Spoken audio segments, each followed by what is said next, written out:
Another appearance that isn't on my channel. Or mine. Another appearance. Apparently, I put effort into other people's channels, but not into my own. See, this is why we keep you around, Dolly Cut. This is why we keep you kicking about. We let you see another day.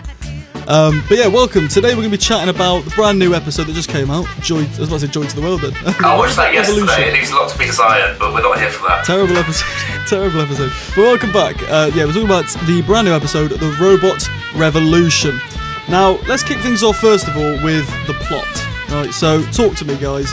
The plot of, buying a star and the star being... that star being named after you, and then you being captured later on to become the queen of this star/planet. What do you think about that? Do you like it? I like it. I think it's like... I'm surprised someone hasn't done it before. It's one of those, Like, yeah, I thought that. Like, something Russell probably could have done like 20 years ago and it wouldn't have been out of place. Yeah, I mean, yeah, defo. Ollie, what are you saying? Do you like it? What I like about it is it reminds me of the people who buy lordships and stuff, and it would be fucking incredible if something like this happened in real life to any dickheads who think, oh, I'm a lord because I bought this 3 square mile piece of land in Scotland. They just get tracked down. That all because of that, they're special. I'd fucking love to track them down. I'm ashamed to say I've done that. I have bought a plaque in Sealand for £50 with my name on it, and I went around in year 10 going, I'm a sick guy, and now I hate myself. Where's Sealand? It's like off the coast of Sussex. Yeah, Lord Sammy Day of Sealand. Pray to him. It's off the coast of Sussex. But yeah, no, the star. So I was. You can do that in real life, can't you? You can name stars after yourself or buy a star for someone. Yeah. So it is a good plot point. Wait, before we move on, is Sealand that weird island? That man-made island? It's an oil rig. Is that what it is? Oh. It's basically an oil rig, but it's a tiny little oil rig. This wow. I'm surprised. It's legally a country, but it's not. It's really weird. Research Sealand, boys and girlies at home. It's really weird. Let's talk about Alan. Let's talk about Alan from the episode. So you guys are fresh off the episode. I watched it this morning. I haven't seen it for a while, but yeah, he's a bit of a knobhead. Tell me, Jack Collins, why is he a dickhead? Talk me through it, go on. Well, I don't know, but he just reminded me of a gender swap version of my ex. Just sort of... No.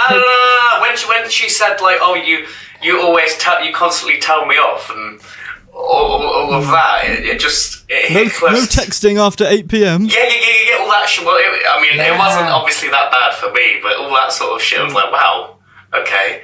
Yeah. Ollie, what are you saying? I mean, I can sum it up in one word. Go on. And that word being men. That's all I have to say. What are we like? Hey, you're not wrong. Not me headphone. You're not wrong. What a dickhead. Dickhead. And to be fair, at the start, obviously, he seemed like a pretty nice guy. They do though, don't they? There were elements. They had an awkward kiss. A real awkward kiss. Just a bit. Elements.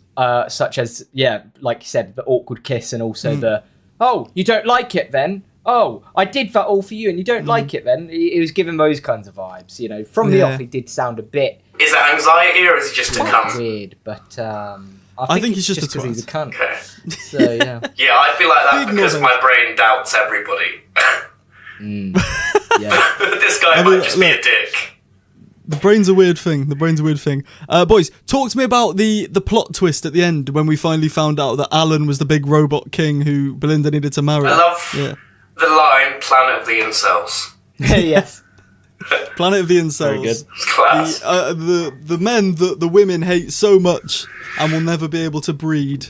But no, the initial moment, when I was about to call him Max, like Max Capricorn. He does remind me a bit of Max Capricorn, actually. Similar vibe. Voyage of the Damned. Call me Max. Yeah, similar vibe. Because my name is Max. The big actual initial reveal. What do you think about the initial reveal when, I've forgotten now, I watched it this morning. There's like a door that opens and you see him all robotic and everything. Did you predict it from the start? Because some people said they predicted it straight away, but it took me by complete surprise. I didn't predict it either, to be honest. Because a lot of people said, "Oh, it's such an easy, predictable ending." Like I saw it coming from a mile off, but I didn't. I thought it was shocking. I was like, "Oh shit, the owl generator." I like that. That was funny. That made me laugh. AI. Yes. It's not AI, it's Al. No, I like Owl that, generator. actually. But no, I didn't see it coming. I mean, to be fair, I can be a bit thick with stuff like this, but the majority of the time, I do pick up on things in movies and TV and even in games. I mean, the Heavy Rain game, I could understand who the killer was from the very start. So most of the time, I do pick up on these things. So I think the majority of people who say, "Oh, yeah, I knew it from the start," absolute wet wipes who just lie for a living. It was, yeah, it was. Yeah. I found it a shocker. I think he looked cool as well. That was the thing. So, Ollie, I don't know about you. Jack, I don't know about you either. Have any of you seen Omega from Classic Who? I know of him, yeah. No. So basically, Omega was like, he's rumoured to be coming back this series. So when in the trailer we saw Alan, people were like, "Oh, it's Omega," because he does look quite similar. Oh, I see. But yeah. there was something very Chibnall era about this Alan guy. It looks a bit Tim Shaw, I thought. Yeah, he looked very Tim Shaw, very out of Series 12. Yeah, I definitely thought that when I saw it in the trailer. Okay. So, Alan, let's talk about the overarching story. So obviously we've got the glitch in time. There are forces Jack beyond loves this universe. Yes, he does, mate. Yeah. He's getting into it Yes, now. he is. Okay, Jack, monologue away, my friend. Oh, okay. So obviously Mrs. Flood showed up at the beginning, didn't she? You ain't seen me. Yep. The queen of the fourth wall breaks, as I like what you said, Yeah, so Sam, about... before you get into this, this is what I was about to say. She changes her accent. Yeah, that's exactly what I was about to bring up. At the end of Empire of Death, she's on the roof going, "And the Doctor's reign ends in absolute terror." And then in the Church of Ruby Road, she's like, "Hey up, Abdul, you ain't never seen a bloody TARDIS before, Move Abdul." your bloody box! So there's something up with her, man. There's something up with her, and I think she's very fishy. But yeah, Jack, continue. Oh no, Ollie, yeah, go on, fire away. I think that's but the bit that you mentioned before this episode, that is a fourth wall break, correct? Correct. Her on the roof? Yes. Yeah. Right. As is, you ain't seen me. I think she changes her voice based on who she's talking to. If she's in the episode and she has that crazy voice. If she's talking to us and breaking the fourth wall, that's when she changes her voice. She puts on her best BBC accent. To show that she's out of scene now. And she's talking to us. Mate, I like the theory, but at the end of the Church on Ruby Road, doesn't she go, "Never seen a TARDIS before," when talking to us? Yeah. Oh, yeah. I don't know. I haven't seen it for a while. Wait, what accent did she have then? So she had the Cockney accent to start with, and then on Empire of Death, she had a posh sort of. Maybe it's just Anita Dobson forgetting to forgetting to put the accent on. Yeah, I don't. Yeah, maybe it is. Maybe I'm thinking too much. Yeah, but she was in EastEnders, so maybe it's intentional. I mean, knowing Russell, right, it'll be Mrs. Flood actually is just some weird neighbour who moves around a lot. Yeah, but I like the theory that she's controlling the reality and they're in a show or some bullshit. Oh yeah, I like. So that is a big theory. The Doctor's going to find out he's in a TV show, a bit like Red Dwarf. Anyway, the floating taxi at the end was good. That was bloody class. That is Doctor Who at its peak, man. I'm hyped to watch the full series. Bringing up for something for us to sort of go, "Oh, what's going on here? What are we going to do?" Because this is only the second season I've watched live.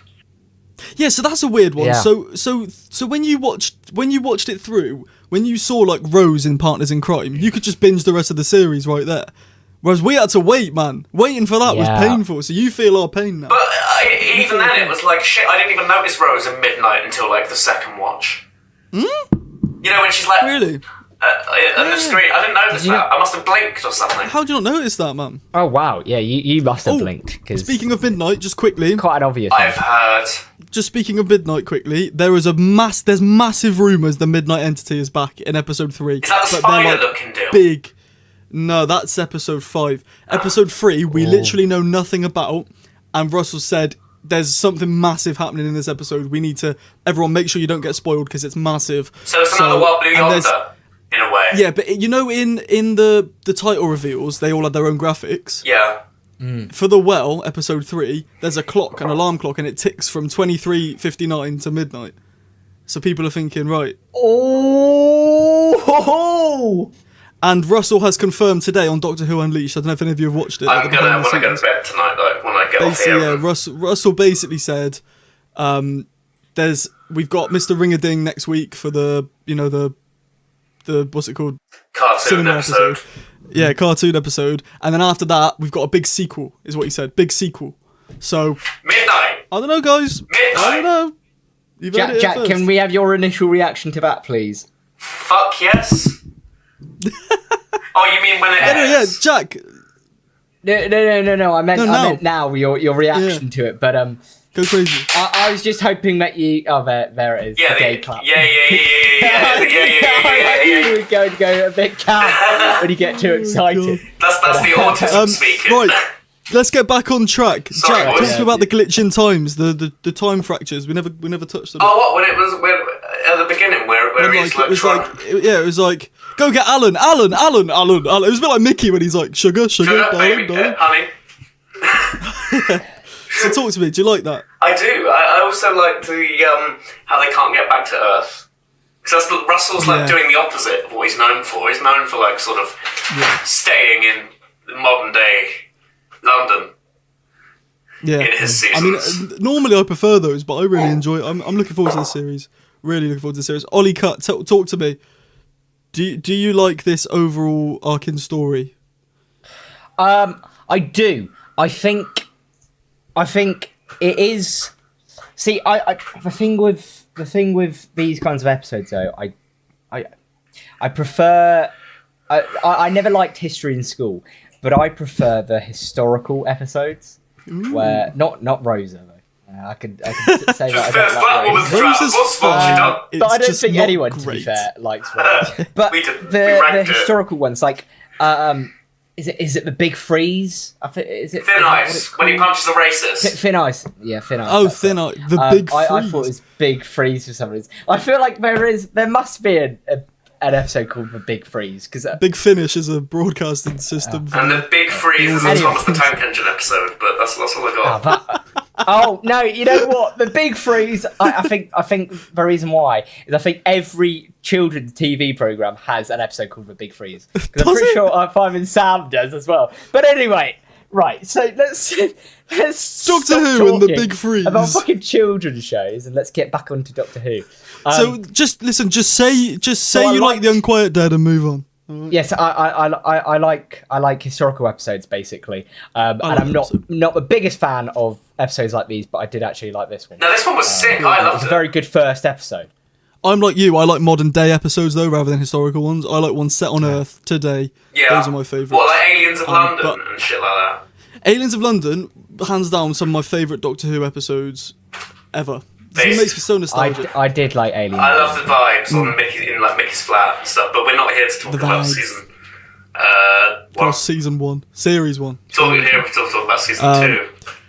Let's quickly touch on Monday, right? So what do we think about Monday? Because everyone was kicking off saying we're having another Clara, but I just think I think Monday was brought up as a way for the Doctor to say, Belinda, you want to travel with me because I've met your ancestor. Always try and persuade Belinda. So what do you guys think? Do you think Monday's important? Do you think Monday's going to come back? That's more like a Gwen Gwyneth sort of situation. Yeah, that's what I think. Like, it's not really relevant to the plot. It's just like a sort of throwaway thing. Yeah, sort of sidetracked. Ollie, what are you saying? I have absolutely nothing to say on this, to be honest, because I don't know what the fuck you're talking about. So you don't know Monday from Boom, no. The woman from Boom who plays Belinda. It's the same person. Of course, yes, of course. No, I do know. Fake fan. I was actually saying to Jack just before this that I don't have a very good Doctor Who name memory. Yeah, no, I get it. Memory. Yeah. So I didn't. Although I did realise her. I couldn't remember her fucking name as Monday. But Monday. no, yeah. You should get married. Monday, Sunday, I'd laugh every day. Monday, Sunday. Oh, yeah. Yeah. But, I mean, either way, I don't really have much to say other than... No, I like that. But I don't think it's going to be relevant in the grand scheme of it. No, me neither. So let's do one thing. I want to call this the golden moment. What was a moment from each of you that shined through this episode more than others? Talk to me. Oh, okay. Your favourite scene, basically. Favourite scene, favourite moment, favourite piece of music, favourite piece of dialogue. Talk to me. Oh, actually, I do have one. I actually do. I know what you're going to say, I think. And that's because it was one of my... I've got notes. I've got a notebook. And I've written down notes just mainly because, again, I don't have a great memory.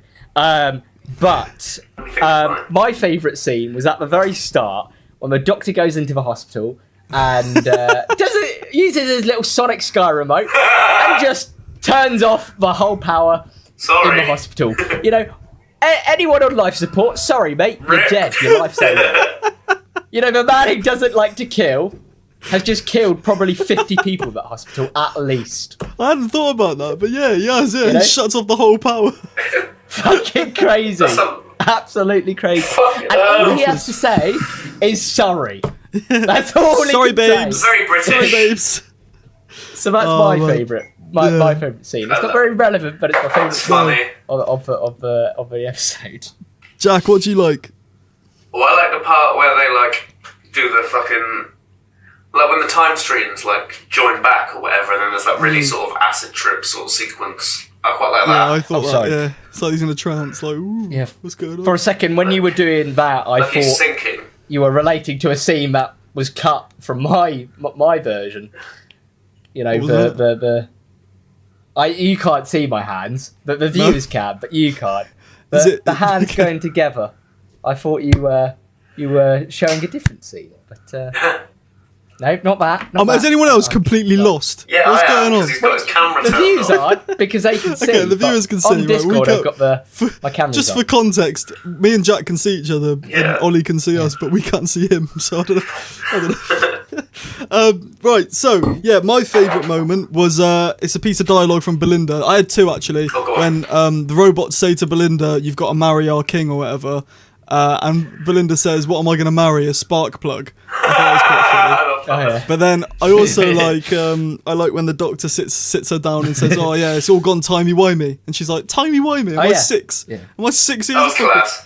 I found that quite funny. I like Belinda. She's very tough. I like when she says about the doctors sit back while the nurses do all the work. I like that part. Yeah. Yes. Very firm. I like a firm companion who can confront the Doctor. We didn't have that in Ruby at all. No, we didn't. We didn't. No. Weak little shit. Oh, I quite like their dynamic. Yeah, you're right.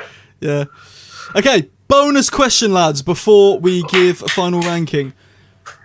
I want you to give me your best theory. It can be one you've seen on the internet or one you've come up with yourself on who Mrs. Flood is. Talk to me, Ollie Cut.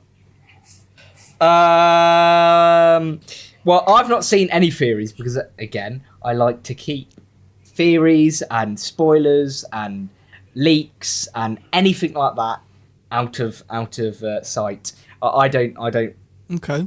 watch or read respect any of them. it. But I'm the opposite. My theory is, well, it's changed now because I thought, this has got to be something to do with Ruby. But obviously now that we've not got Ruby as a companion and she's still there, it wouldn't make sense for it to have anything to do with Ruby, really. Okay. So she might just be just a normal woman. Sort of a normal woman put there to just describe what the fuck is going on. She's like a mouthpiece. the commentary box of Dr. Who. A mouthpiece used by Russell, some would say. Mrs. Flood is a commentary YouTuber confirmed. Listen, that theory's got I would legs. like to see some reaction videos from Miss Flood. Yeah, I'd pay AI, do your work. What do we think Or Mrs. Flood would as- think of the as timeless we'll child? call it. That's a bloody outrage, it is. Destroying the whole legacy of the show. Oh, I won't have any of that. Jack Collins, who do you think Mrs. Flood is? I think I touched on this either. I don't know whether we're filming at this point, but I like the theory that she's like the sort of god of TV and she's like controlling the whole reality. I like that theory. That would be cool. Yeah.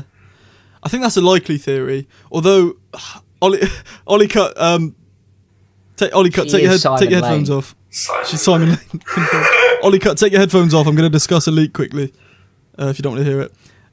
Right, Jack Collins, have you seen the theory that, well, it's a leak that in the finale... I'm putting them back on because I can still hear it anyway. So. Oh, okay. Well, basically, Russell said that... It's not even a leak, Russell said it. He says in the finale of this series, the Doctor faces the Trinity... No, so you got the Holy Trinity, The Doctor's facing the unholy Trinity. Ooh. So is Mrs. Flood part of that? The trickster. I'm praying for the fucking trickster. Fucking Please bring me the trickster, Russell. Bring me the trickster. Russell. I agree with it. That would be incredible. Russell, go watch I on want to know tier who the fuck Mrs. Flood is, because it does genuinely interest me, and it's crazy that I do avoid all these theories so much, because I think I'd go down a massive rabbit hole of Mrs. Flood theories, and it would be so good. But it's just, she's a great character though. I think she's the. I thought she was the Rani. I was convinced she was the Rani until April Fool's Day, when Jack showed me an article that Doctor Who had published saying she's the Rani, and they wouldn't lie. They wouldn't tell the truth on April Fool's Day. People think, double bluff, but they're not. That's a really bad publicity thing. I know Russell lies, I don't think she's the Rani, but I don't think he'd lie that much. I hope she's a new character, like Jack says. I hope she's the god of TV, or the god of storytelling or reality or something like that. I hope she's new, because if she's new, Russell will get less hate as well, because if he brings back like River Song and his shit, it's not gonna be he's gonna get loads of hate. Whereas if he introduces a new character, I hope she's new. I'm hoping she's new, or she's the Master, but I don't know. She probably isn't the Master. She's someone new. That's too obvious, I find. Yeah, but Occam's razor, mate. Occam's razor. That's true. Expect the unexpected. No, unexpect the expected. Yeah, that's it. Unexpect the expected and prepare to be disappointed, or some shit like that. I don't know. I'm not a philosopher. But Russell lies, so it could just be misdirecting. He does lie. Well, that's the thing that made people think it's not Midnight, because he said there's no new Who villains return in this series. But we never saw that villain, so technically it's not returning, no? Oh, I like your theory, Jack Collins. I like your theory. Yes, mate. If you like this, guys, we'll be sitting down and doing this hopefully after every episode. I don't see why we wouldn't. I'm actually away next week, so we'll have to do it on like Monday or something. But Cool. But we'll definitely be up for it. Before we go, the Next Time trailer. Let's quickly just touch on that. Did you guys watch it, or are you one of those weird people who don't watch trailers? I watched the credits because I'm autistic, mate. No, I did. Yeah. So some people don't watch the Next Time trailers. Don't skip the credits. I don't get that at all. Yeah. So those are some spoilers that I do that I do allow. Yeah. Well, you want to see what they want you to see. Yeah. It's different.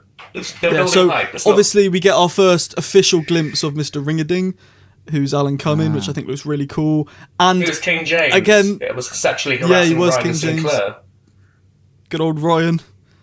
Don't bring that name up in this channel, alright? That name is banned from this YouTube channel, Ryan Sinclair.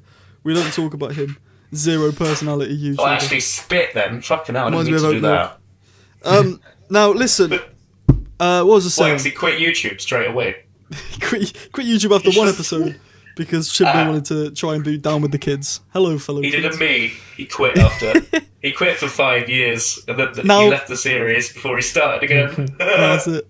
Have you guys seen So in the trailer, I'm just going to put something out here now, okay?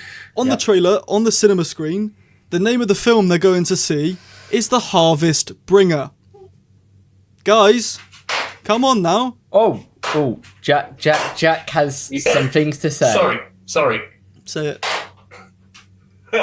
No, I'm getting hyped because that is some Harbinger shit, isn't it? That's The Harvest right? Bringer. Sorry to spell it out for you guys, but I feel like the Harvest Bringer must discombobulate itself to be Harbinger. Harbinger, no? Yeah. Surely. Yeah, so, that's why I was just banging the fucking side. I was like, shit, it clicked. We will find out next week if we're correct on that. But before we end this off, right, lads, out of 5, can you rate the Robot Revolution for me out of 5? What we saying? 4. Ooh, I like that. I really liked it. I wouldn't rank it like top, like amazing, but fantastic in my tier list though. I mean, this is in the grand scheme of the season, right? Yeah, I mean it's a good opener. I ranked it a 4.5. Yeah, I'm not ranking it overall. Yeah, I'd say 4. What's this out of? 5. Oh, 5. Yeah. 3. That's good. Again, that's respectable. Again, it's a good episode, but I'm not a big fan of. It's weird because Doctor Who's a sci-fi show, but I don't like the sci-fi. I don't like the same. Space episodes. I prefer it on Earth. I'm the same. I don't watch it for the sci-fi. I watch it for the character dialogue and the learning. Just because it gets a bit like it feels like everything's reused when it's in space. It all looks the same, I think. But I agree. Yeah, London always looks different though. I would say a 3. I respect it. Still a good and of course, as always, lads, watching this, comment down below what you think the best episode is. That cannot read it. Oh, yeah, right.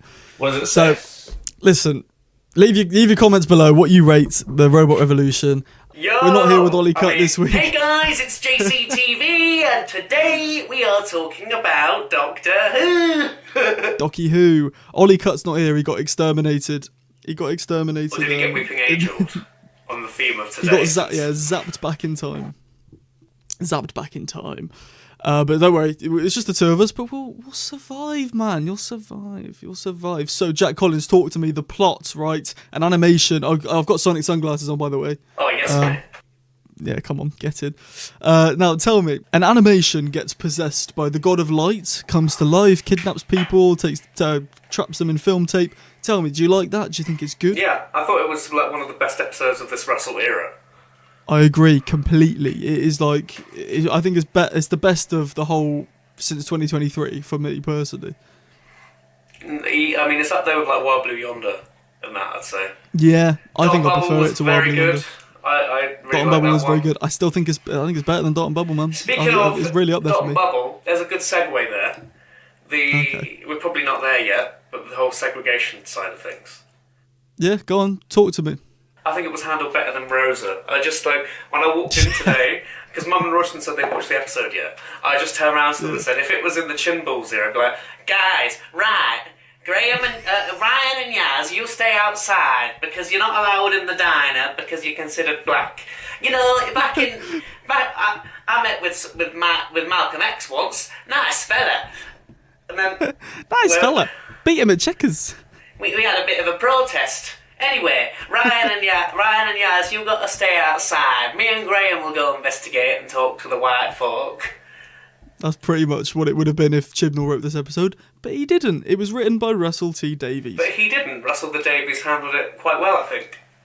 He did. That side of things. I just think the overall story is really cool. I like the fact that Mr. Ringerding wasn't evil. It was Lux that possessed him to be evil. I thought that was quite clever. I like the whole cartoon side of it. Yeah, have you ever seen Who Framed Roger Rabbit? Love that movie. I've seen it once. I've seen it loads. It's brilliant. It is like, it's just exactly what you want from a Doctor Who episode that's styled like a evil cartoon. This is anything you can ask for. Anything you can ask for. I just like how faithful they were to the sort of old cartoon aesthetic, like the rubber hose sort of mid-30s Fleischer Studios vibe. Definitely. How they sort of stuck to that and they sort of recreated it faithfully, but in colour. Because that sort of shit's usually in black and white, right? Yeah. So did you see Unleashed? Yeah. Did you see they built the cinema? They didn't just use a normal cinema, they actually built one. Yeah, it was like the remnants of the Abbey Road, I think they said, from last year. So, yeah, it was Abbey Road, the big open courtroom bit. So I think it was quite cool. I think they did a good job. But so the overall plot I thought was just very good. It's very clever. Russell's very clever. I like the spoon bit at the start. I think it's one of his best. 100%. The spoon at the start was very cool. You know, when he licked the spoon. And then, the moon came along. The god sort of bounces off the spoon. I like that. Yeah. Let's talk about the plot twist. So the Harbinger. I'll tell you what, we predicted it last week, didn't we, Jack Collins? We did. We predicted it last week. When the Mr. Ringling was like, don't make me laugh because it sounds like this. I was like, boom. Fucking yes. I was like autistically clapping at my TV. I was as well. I was just like, yes, mate. I was sat in my auntie's living room and I was like, yeah. Fucking called it, mate. Yeah, I loved it. So obviously the Harbinger thing happened. We got the reveal that he's Harvest Bringer. We got the reveal that Mr. Ringerding, Lux, is part of the Pantheon of Gods, which I thought was really cool. I loved it. We actually got mentioned here, Belinda's parents, right? They're dead. I saw your video. I think I know where this is going. So, I don't think it is, but this perfectly sets up a trickster plot. Is it like What Happened to Sarah Jane or whatever it's called? Yeah, The Temptation of Sarah Jane. Well, both. Whatever happened to Sarah Jane. I've just read about those episodes. I haven't actually watched them, but I've heard good things. You need to watch them. They are some of the best Russell T Davies work ever. I tell you, that wasn't even Russell T Davies who wrote him. It was it Gareth Roberts? I think it might have been Gareth Roberts. Hold on, I will get this up now. As we do that, so do you think the Trickster could be returning? Maybe not this series, but maybe next series. He's in the pipeline because obviously, again, I've only read this, but the Pantheon was a Sarah Jane thing, wasn't it? The Pantheon of like Discourse, whatever the fuck it was called. Discord. Yeah, it was written by Gareth Roberts. So he owns the rights to the Trickster. So maybe he could come back and do something. I can't see the Trickster coming back this series, unfortunately, but I do think he may be part of Russell's bigger plans. And I'd love if he came. Pause. I'd love if he came back to the show because he's one of my favourite villains we've ever seen in the Hooniverse, and I think he's very good. I've seen of him, yeah. Let's talk about the ultimate fourth wall break, as I call it. You know, the Doctor breaking into the fans' living room, bedroom. I was like, no. I know, me too. I was like, what? I genuinely had like this is only for a split second, mind you. I'm not this dumb in real life, but I saw them like break the glass. I was like, did that really happen? Is it going to be like some The Ring bullshit? Are they in my room? Yeah. But then they just revealed like there were some fucking Doctor Who nerds. One in a fez. Yeah, hashtag RIP Hashtag Doctor. RIP Doctor Who. One in a fucking... Hashtag RIP. Tom Baker scarf with a Telos shirt. I thought it was really cool, man. Yeah, we all do that. We all dress up and... Oh yeah, every Saturday wearing I dress the shirt up. yesterday. I was wearing my full David Tennant suit to watch this episode. Oh yeah, you had the fucking sonic screwdriver and everything. And the 3D glasses. Oh man, I mean, I've got the glasses. I've got the Sonic glasses. I dress up in these every episode, so who knows? Now, let's talk about the overarching story. So obviously, this is a bit different to the last episode. Last episode, we talked about the time fracture that didn't really happen. Yeah, there wasn't anything big in this episode, really. This episode, something that really caught me off guard was the Doctor, when he said cut to Mr. Ringerding, he was like, who am I saying cut to? I have a parallel that I'm trying so hard not to mention, but yeah, I think that's got something to do with it. There's a big meta storyline going Tell on me. there.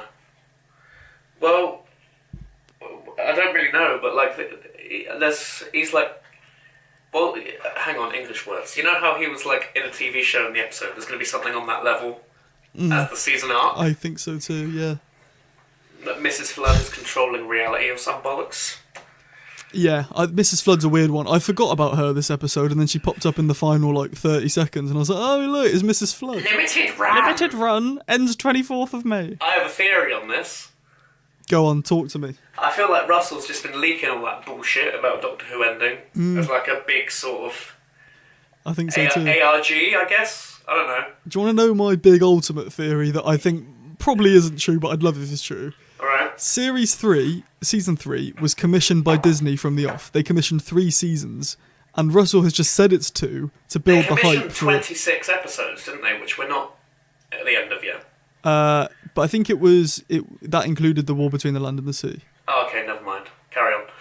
And Tales of the TARDIS. So I think my theory might be that they have just said that to build the hype for this, and that Series 3... Because in the Graham Norton interview a few months ago, Shooty said that they were going back to film Series 3, and then it was cut from the episode. It was cut from Graham Norton. There's something bigger going on here. There's like some multiverse bollocks that Russell's doing, like fictional... Yeah. It's like blending the fiction with the reality, like an ARG type thing. Yeah, I would love if that's true, but I don't think it's going to happen. Nah, because they mentioned it. Limited run ends in May, so I feel like he's just. So I feel like someone in like Bad Wolf has just gone to the papers and been like, yeah, it's ending. It's ending completely. Just for that, because it's a big meta sort of thing. Yeah, well. We'll see. So let's do this reoccurring segment that we did last week, which is the golden moment. Jack Collins, what is your golden moment that stood out for you this episode? If you can think of one. I've got 2. I know it was quite a jam-packed episode. Go on, you got 2. Tell me. Either when they break through, these are probably too obvious to be honest, but when they break through the TV screen and the Blink conversation. Yeah. Calling us out there, Russell. I like it. We're annoying. I get it. We're annoying. Yeah. Everyone likes Stephen Moffat. I personally am a Russell person over Moffat. Me too. Me Even too. though I love Capaldi Moffat is as well. great. Yeah. Series 10 is great, but I love Russell more. Yeah, prefer his like character vibes. But anyway, Yeah. what was I talking about? You were saying about when they break into the room. That was your golden Oh moment. yeah, that was one of them. And then the other one was when I said earlier, don't make me laugh. Don't 'cause make it me sounds laugh. like this. And he does the thing. Yeah, that. Yeah, I loved my golden moment was when it's just the character of Mr. Ringerding when like Belinda's talking to him and she's like, "Oh, what are you, a man?" And he's just sat and he's like, "Hello," like yoo-hoo, and he's just acting all like silly and goofy. I really like that. I thought that was really funny. I like him as a whole. Is my to golden be moment. fair. Yeah. Like when he was stood there, it's so cool. He was so cool looking. I do feel like he might have been slightly underused. Like he was in it quite a bit, but like there was a whole chunk in the middle for like 15 minutes where he just wasn't there. Can we talk about quickly the nightmare fuel? Have you seen the nightmare fuel when he gets turned into like this 3D model? I was about to mention that. That stuck out to me as well. Like he just it's like terrifying. It's like those whole. I've seen someone say this. This isn't an original thought from me, but it's like those close-ups on SpongeBob that you get. Like you know, where they just cut to like Wallace and Gromit. You know, where they just cut to like Squidward and he's really, really ugly and like close up. I forgot about those. Yeah, I that's get sort of you. vibe someone said on like I think it was Threads. Threads, man, you still got threads. Jesus. Yeah. Unk status. Yeah, no. So I did like that, and I thought that's very much like the modern day version of the empty child for me. Like the gas mask conversion, him getting converted into this freaky looking 3D. It was pretty cursed to say the least. Yeah, it was it? very cursed. It wasn't pretty. It was extremely cursed. It was very fucking cursed. Yeah, extremely cursed. Like he had yellow teeth and like I think it was worse than those fucking SpongeBob close-ups. To be fair. Oh yeah, it was. This was pure evil. Evil. To keep the SpongeBob thing going. That's it. That's what I was going for. R.I.P. Mermaid Man. The bonus question. R.I.P. Mermaid Man. So the bonus question this week. Last week it was who do we think Mrs. Flood is. We could quickly touch on that again. Do you have any more theories on who Mrs. Flood could be? Some sort of blood of reality. I'm dying on that hill. Yeah. Me too. Phone in hand, I'm dying on that hill. And it's flashing. Everyone's saying the Rani, but the April Fool's thing's making me think otherwise. I'm really stuck. No, it's not the fucking Rani. I don't think think it is either. They're just saying that to throw people off because people, and I've heard this said by this isn't me either, but every time there's like a woman character like Missy, it's always Mr. Rani, Mr. Rani. I don't think she's the master either. People saying she's the master. I don't think It's she's either the master or the Rani. I don't know whether you will know about this, but have you read about the Rory is the master theory? Yes, I have, and it's so stupid. I wasn't a fan. It's so stupid. No, obviously, I watched it like a couple of years ago, so I wasn't there for it. But people were like, I didn't pick up on it at all. You said it was ringing in his ears. What, he has tinnitus?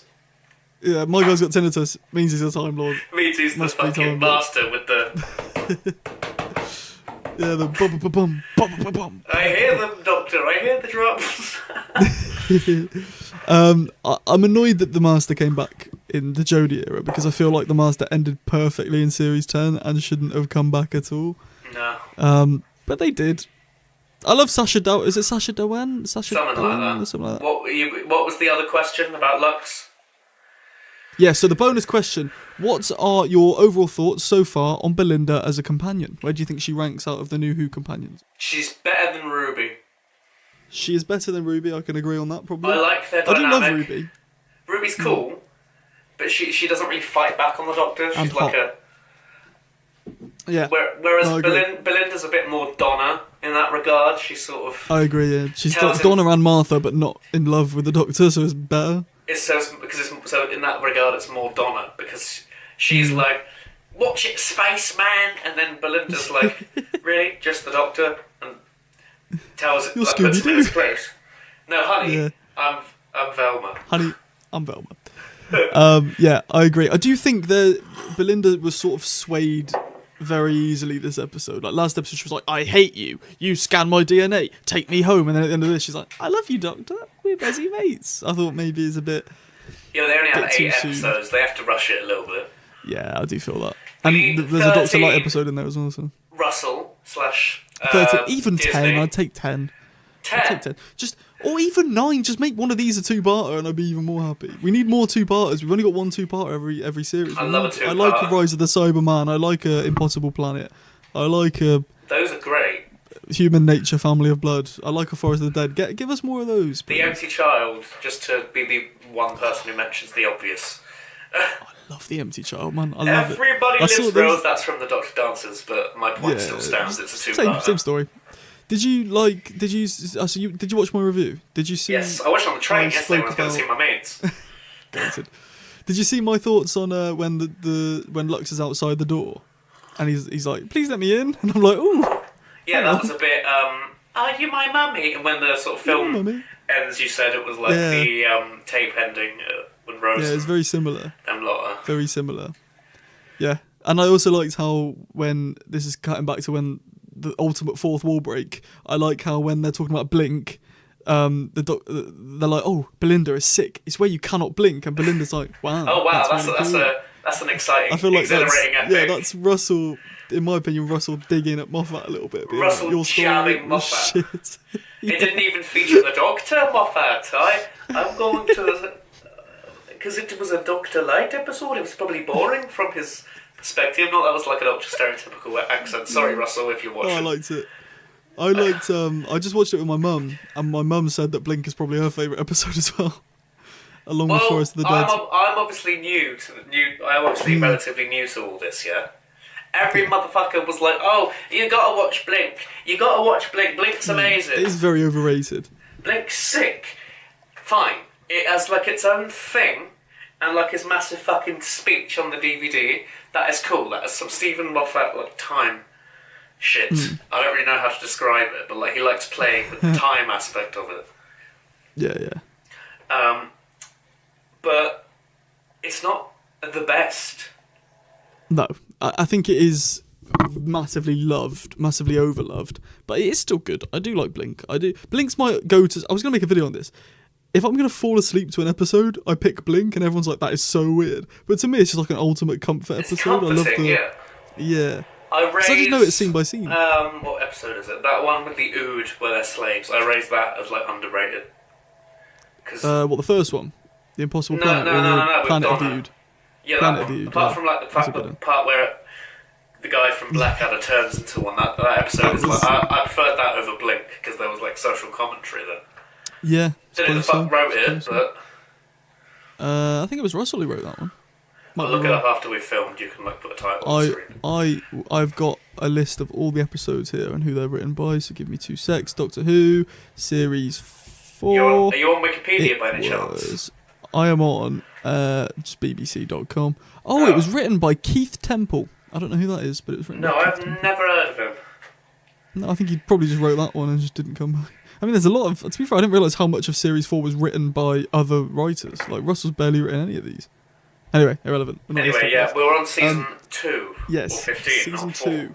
We did this last time. Let us know if you want Ollie Cutt back, by the way. Ollie Cutt feels that last time he didn't know as much as us. So let us know if you want him back. I personally think he had a good. It was a good dynamic, the three of us. I do agree.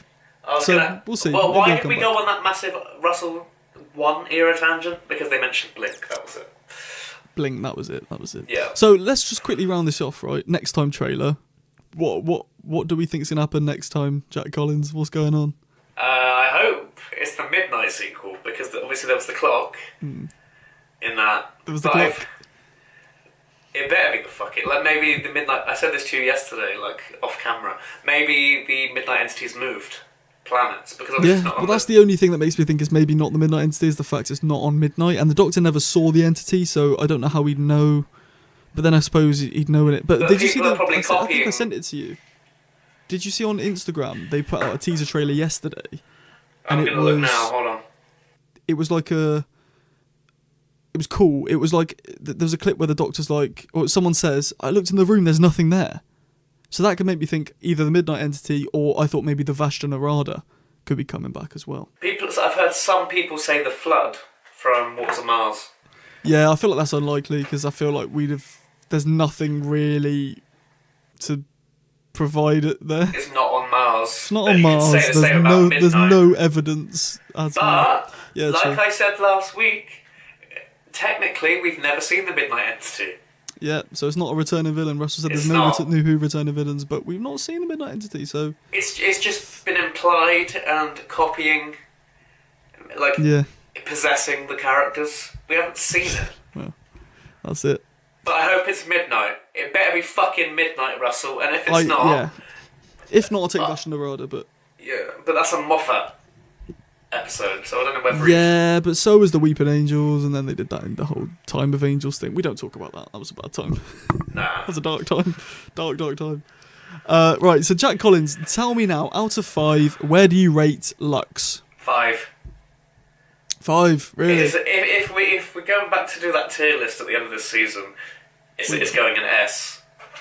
100%. It's going in fantastic, even. That's the one. Fantastic, yeah. I would say 4.8 because I feel like there wasn't really much drive for this. Like, what does Lux actually want to do? There wasn't really much of like what he wants to do. He killed 15 people and put them in a frame. That was it. Like, he didn't really have much other threats. That's true. He just sort of was there. Like, there wasn't really much. Like, what did he actually want to do? Like, Maestro wanted to kill all the music to kill humanity. Toymaker wanted to make everyone turn against each other. I thought he wanted to absorb all the light. wanted to kill everyone. Yeah, but he did that in the end, and then he died. So I don't know. But it was really good. It's definitely my favourite of the new era, and I loved it to bits, and I'm so excited for the Well next week. It is one of the best of Russell's second era so far. 100%. Like, I don't think I've been... I was just a little bit less hyped for the part where it goes from Susan Triad to Sue Tech. Yeah. That was like some fuck... That was the level of excitement that it was yesterday. Yeah. It was just awesome. Like, don't make me laugh, because it sounds like this. That fucking giggle, man. It could come back to haunt me. It's in my head. It's just in my head constantly. Like, the 4 knocks of the Master, it's just in my head. Yeah. He who knocks 4 times. He who knocks 4 times. Well, will they knock 4 times next week? Maybe that's the returning villain in the Well. Oh, it's not the fucking Master, is it? But didn't the Midnight Entity do some form of knocking as well? Like, bang, bang. Oh, it did. Oh, Jack Collins. Jack Collins has solved it, guys. He solved it. Hello! And welcome to another podcast. Today we're talking about The Well. And it's episode 3 of season 2. Do you get the gag, guys? Because the Midnight Entity is back. It's Doctor Who. It's the Doctor Who podcast. I fucking called it. We did. Honest to God, I tell you what, we need like a psychic medium. We need to become psychic mediums from how we predicted this pretty much bang on scene for scene of what actually happened. A great TV series. It's incredible. Yeah, you were right. We said midnight. We did say midnight. And I tell you what, I was clapping at it. Last episode, midnight also came up, and a little agreement came up, Jack Collins. The little agreement was, if the Midnight Entity shows up in this episode, you have to bong it live on camera. Yes, now, just to say, Jack lives in Amsterdam, okay? Go. Yes, he does. Yeah. Legally. Go. Bong it live on pod. If you do drugs, do them responsibly. There you go, mate. Do it. Get in. Happy Midnight Entity Day, boys. Happy Midnight Entity Day. Bloody hell, he's going ham with it. Get in, Jack Collins. I need to pull it through, mate. Sky Silvestri is possessing you in that bong, I tell you now. Look at him. Oh, I just drank bong water. Fuck. That's enough of that. Oh, well, there we go, guys. There we go. Should we say if the next time... You okay? The next time Jack will bong on the podcast is if Mrs. Flood somehow turns out to be the Rani. Let's say that. She won't be. So... She won't. She won't be. So my lungs live. Your lungs live to see another day. Here we go. The bonging continues. Right, there we go. It's gone through. There you go. Also, I'm wearing my Sonic shades. Oh, he's okay. Yeah, I'm good. Just standard. I've got my Sonic shades on, and Jack, you've got your... I've got the fucking Thomas the Tank Engine glasses yes, on. He does. The upsetting news came today that Thomas, what was it? All engines go read with fucking trash, mate. Yeah, it's been cancelled. So. R.I.P. Thomas. Well, nice going, Mattel. You killed the 41-year-old series by making it for little babies. That's the one. Also than Hit Entertainment ever did. Well done. That's the one. Now, we're not here to talk about Thomas. We're not here to talk about there'll be a Thomas. video carded in the corner for that. Yeah. That I've just posted. I will tag it in. I will put it in. We're actually here today to talk about the Well, which is, I keep calling it Midnight. Well, which is the series... Midnight. Episode 3. Yeah, so Jack Collins, right, we'll get to all the juicy goss. Talk to me first of all about the plot, right? So there's an empty... Let's talk about entity aside, forgetting the entity for the minute. The actual plot of going to rescue a lone survivor who is abandoned on a mining colony. Do we like this idea? Do we like the spooky vibe? Talk to me. Yeah, I really do. That was a nice sort of... And the soldiers were a good... cast as well. 100%. There were so many of them. Yeah. I didn't like the guy who No. I got fucking prick, man. I thought he was very he gave me very Lindy Pepper Bean vibes. Like fucking bitch. Yeah. I thought he was like bitch. he's a bit I thought he was a bit racist to start with because he just wasn't trusting the doctor at all. We're not trusted. Oh, I see it now. Yeah. Why should I trust you? I thought you just looked the same. That's the one. Next time you watch it, look out for it. And I thought it was going down the same route of Lindy, which I don't know if I'd have liked or not because we already had a bit of a racist thing this series so far. But who knows? Maybe it would have been alright. I'm not gonna do all that again. Guys, it's not the system that's the problem. It's the people that use and exploit the system. Don't make me fly the plane, Doc. Don't make me fly the plane. I should have rushed that earlier. Did you? But Doctor, there's still so much terror in the world. No, guys, as a result of what we did, background checks and safety checks Security are mandatory on airports all over the world. You're the first black woman to drive a bus, wasn't it? Christ. Good old Rosa. But yeah, it was a good sort of episode this week. I agree. I think it's... Would you say it's better than Lux? I'd say they're about... I'm finding it hard to pick one at the minute, especially because we're in sort of honeymoon phase. The episode's just come out.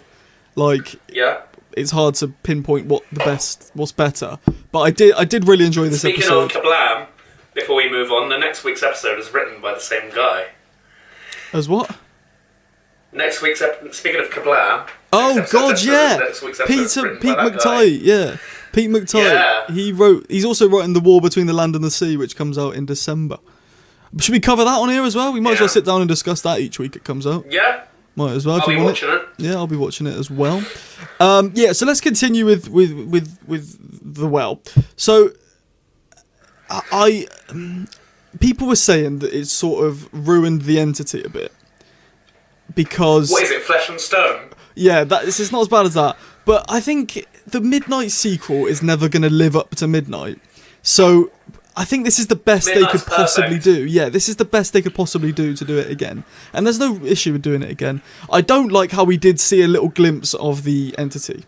I don't know if you saw my video. That was like pause and you'll miss it. Yeah, I did see your video. Yeah, it was like it's like a black ball, and I don't know if I like that or not. But it's fine. I saw Unleashed briefly as well. The sort of I watched Unleashed. They used. But it's sort of there for seconds. It's not like it held on No, screen. yeah, definitely. It's not. It's literally a blink and you'll miss it. Yeah, 100%. 100%. But if you pause, you won't see it. 100%. Talk to me about the reveal. What were your initial reveals? You said you were autistically clapping at the screen. Yeah, I was like banging on my fucking bed going, yes! Yes! It's back! Fucking Midnight! The entity! Called it! Get in! All that. Yeah, I was very excited. If I'm shaking the camera, I'm so sorry. I was so excited when because Midnight was fresh on my mind because I watched it the day before or 2 days before. Yeah, me and As Ollie soon did as they mentioned, the sunlight or like the extreme sunlight, the galvanic radiation. Yeah, that was it. I was like, oh, it's happening. It's actually happening, and I was getting gassed, and it was 8 o'clock. Yeah, that was it. It was 8 o'clock. Extonic sun. My whole family were asleep. I could not scream and shout like I wanted to, but if you've seen my review video, you've seen my reaction. I was... the reaction you sent me, that's class. Mate, I was over the moon. Midnight is one of my favourite episodes ever, so seeing the entity return was just incredible, man. It was incredible. Do you think there is anything more they could have done? Not overly. No, I agree. Maybe it could have been a bit longer, but other than that... I do feel like, it was sort of a bit rushed at the end. Like, it's sort of like, I've never been so scared in my life. I've seen this thing before. Guys, let's just run. And then they run, and that was the it. The thing knew his name as well. Yeah, that was creepy. Oh, the whispering, it's all coming back to me. Ugh. It was so scary. It, because it's been in his head, it stole his voice from yeah. And obviously his name's it's only in his head. I'm just waiting for the stupid comments to be like, oh, it knows his name. The Midnight Entity is River Song. Fuck off. There's going to be some guy out there who does that. And I just think, man, come on. No, someone literally said this to me earlier. What, the Midnight Entity is River Song? No way. No, I was on call to one of my friends who also likes Doctor Who, and then she was like, no one knows the Doctor's name apart from River Song. Thank you very much, Russell. God, it's just outrageously terrible. But that makes sense. That's a normal thing to say, kind of. It's not like... No. And then I said what I said just now. The Midnight Entity's been in its head, so it knows his name. Yeah, that makes sense. So does Clara. Clara does know. Who else knows his name? Doesn't... No. I don't know. I think that might just be it, to be honest. Guys, we all know his name. It's John Smith. It's John Smith, guys. No, it's Doctor Who, like Missy said. Yeah, it's Doctor Who. I love that scene. Oh, something. This is a big leap, by the way. We'll get back on track in a minute. Have you seen? This is are you up for a little spoiler? It's not a big spoiler. It's still it's just an idea. Little. It's a little one. Little. Yeah. In the Reality War, or it might be Wish World, one of the episodes, the credits have been released. And in the credits, Ncuti Gatwa is not called the Doctor in the episode. He's called John Smith. What? So people are speculating he's in a TV show. His real life name is John Smith, and he plays the Doctor in a TV show. And that's I don't know. It's just speculation. We don't fully know. That sounds amazing. It does, and I'm getting even more excited just talking about it. So let's move on, actually. We've got weeks to wait, bro. We've got weeks to wait. We've got weeks to wait, but this does tie into this. The overarching story. What's Earth? What's humans, Jack Collins? What are they? I've never heard of you. I've never heard of humans. What are we? What sort of tests are we? Do we not exist? Are we just... No, we're all dead.